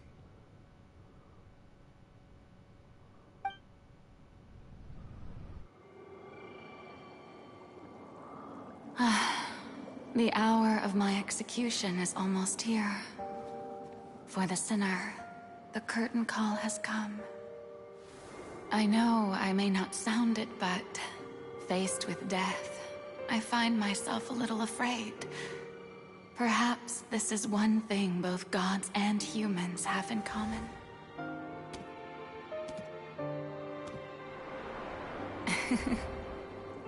Farewell, Nervillet.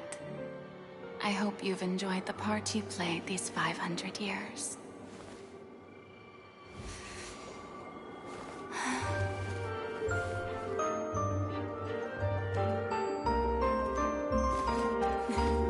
One last bow, eh?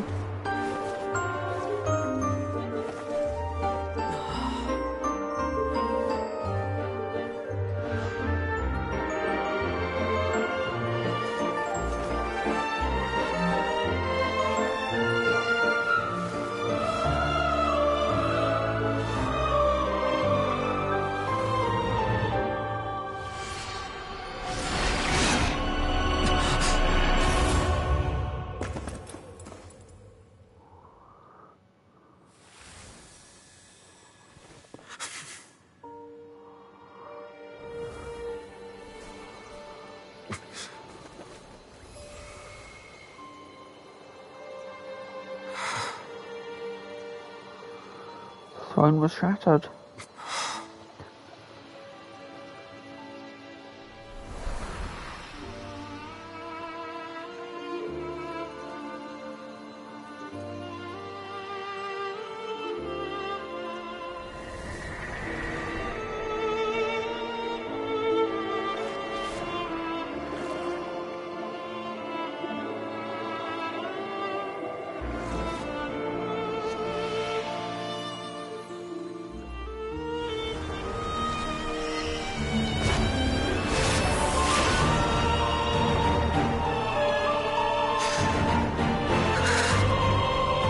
Welcome back. I, Iudex Nouvelet, hereby declare, people of Fontaine, your sins are forgiven.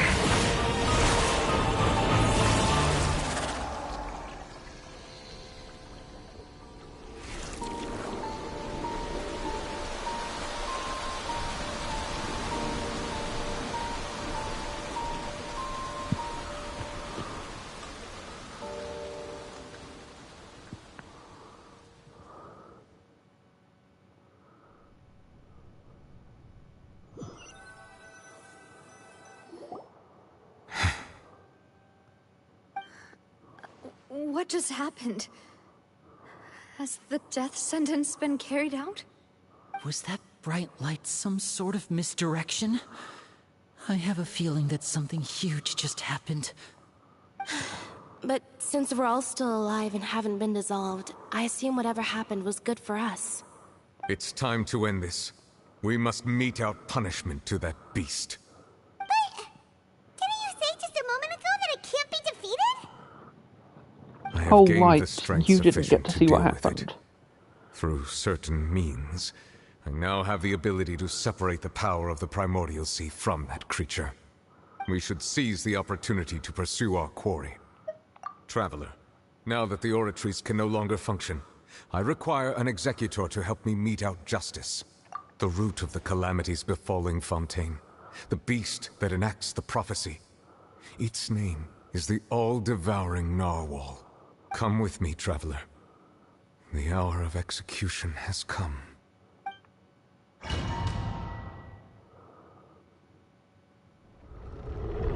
Holy crap. And then right into this.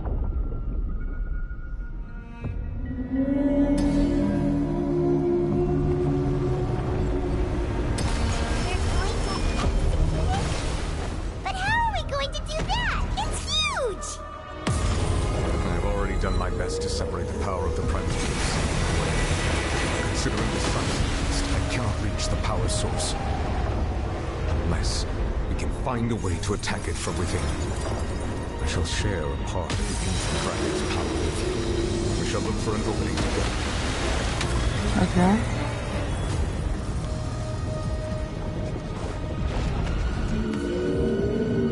So we need to find a way to actually get in. We need to attack it from within.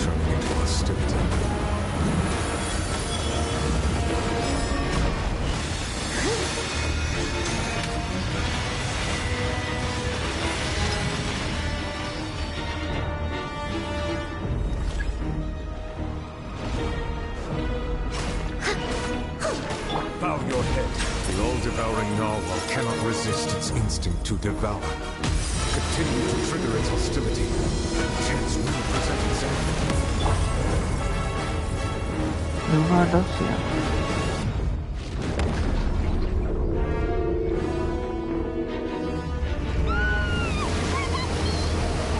Perfect.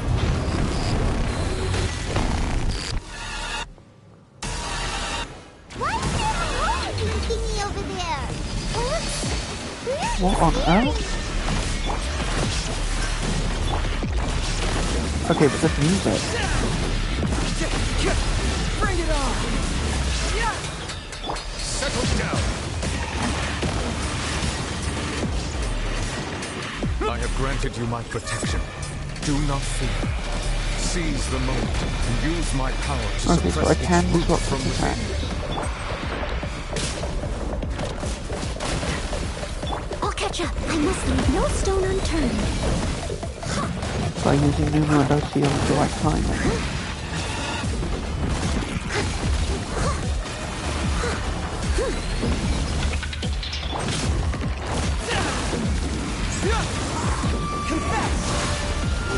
There is no escape. Silence! So you deal with that one.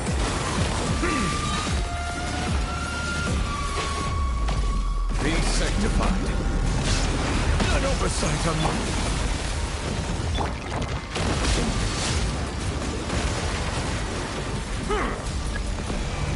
Go down!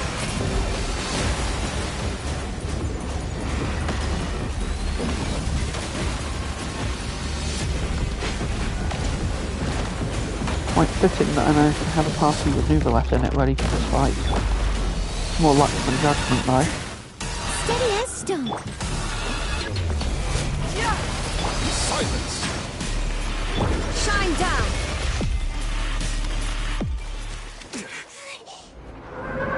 And now we're back outside.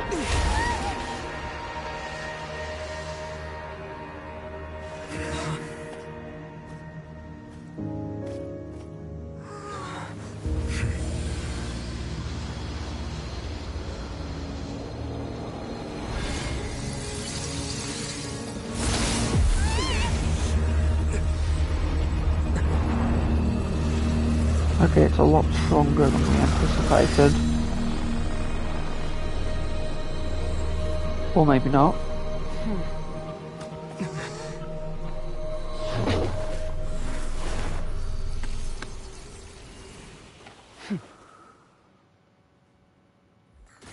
Who the hell are you and how do I Thanks for unlock helping you? with the cleanup. It should have been my job, but... oh well. It was just supposed to be a short private training session for me. I didn't think that my disciple and my master's pet would start brawling in the meantime. Well, actually, I had a feeling that it would happen at some point, but they bumped into one another earlier than I thought. What a blunder. I suppose I'll have to swing my sword 3 million times as penance. That power. Who are you exactly? Hyman has an idea. From what she said earlier, she must be Child's master. Skirk, right? It's just that he gave us the impression that she was the less talkative person. I simply did not have anything to say to the weak.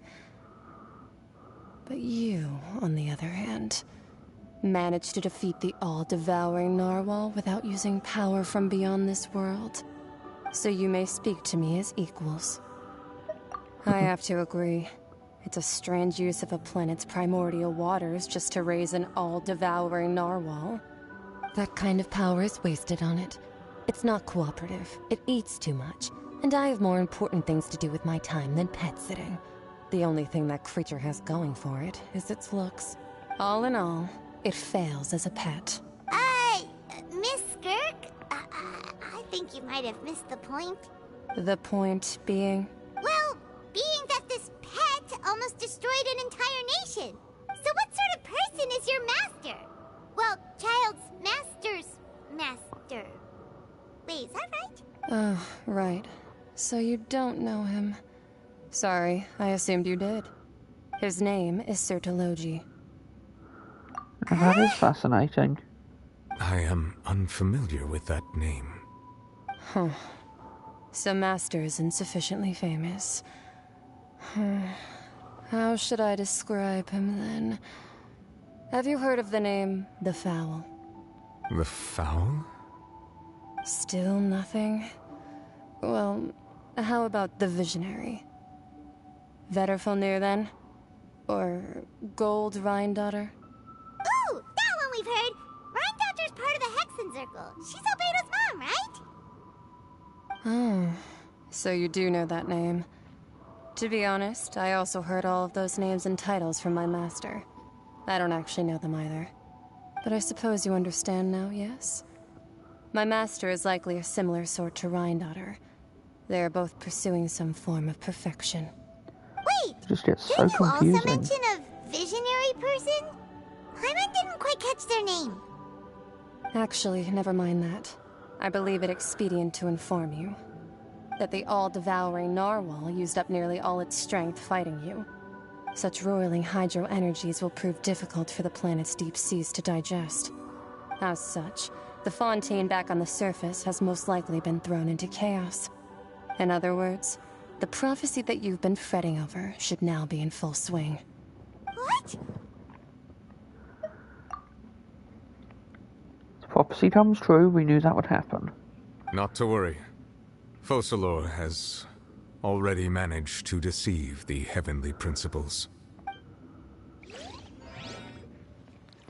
In the end, the people will all be dissolved into the waters, and only Farina will remain, weeping on her throne.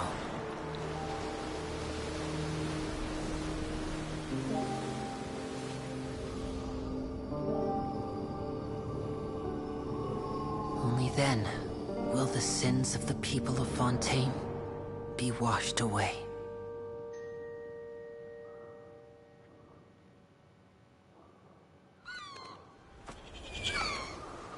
Okay.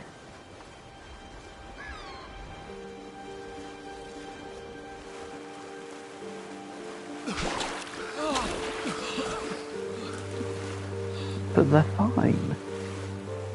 Hey! Help! Over here!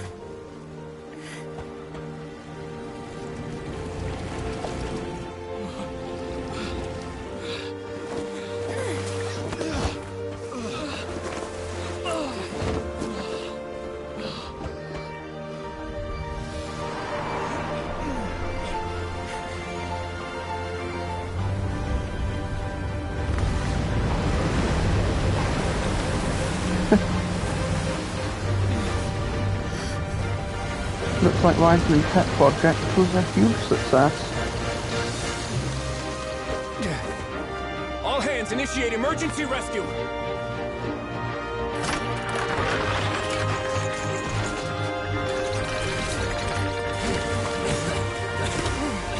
Hurry!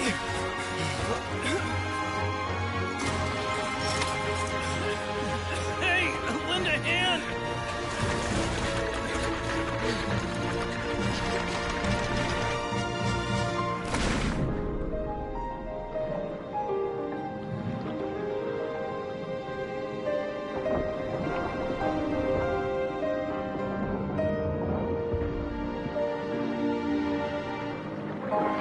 I suppose if you have a vision you don't really need a helmet.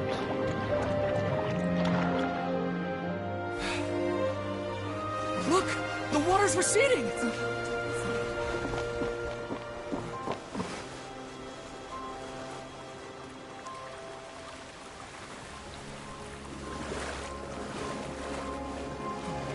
It's a miracle! The water's receding. We didn't dissolve. The prophecy was wrong. The prophecy was wrong.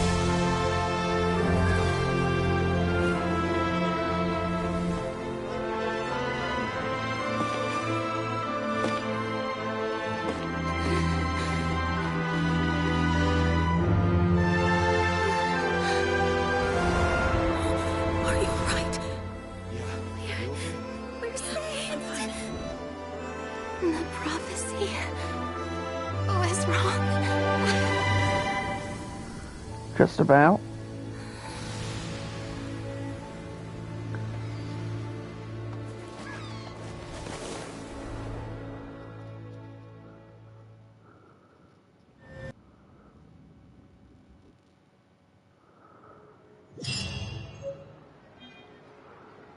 I guess we did it.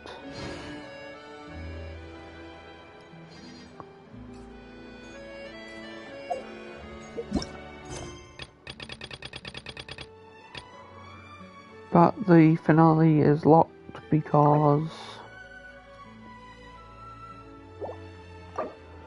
Damn. Well, I suppose that's where we end this for tonight, folks. Thank you everyone for watching, and I'll see you next time for the finale. Have a great evening. Or morning, you know, whatever.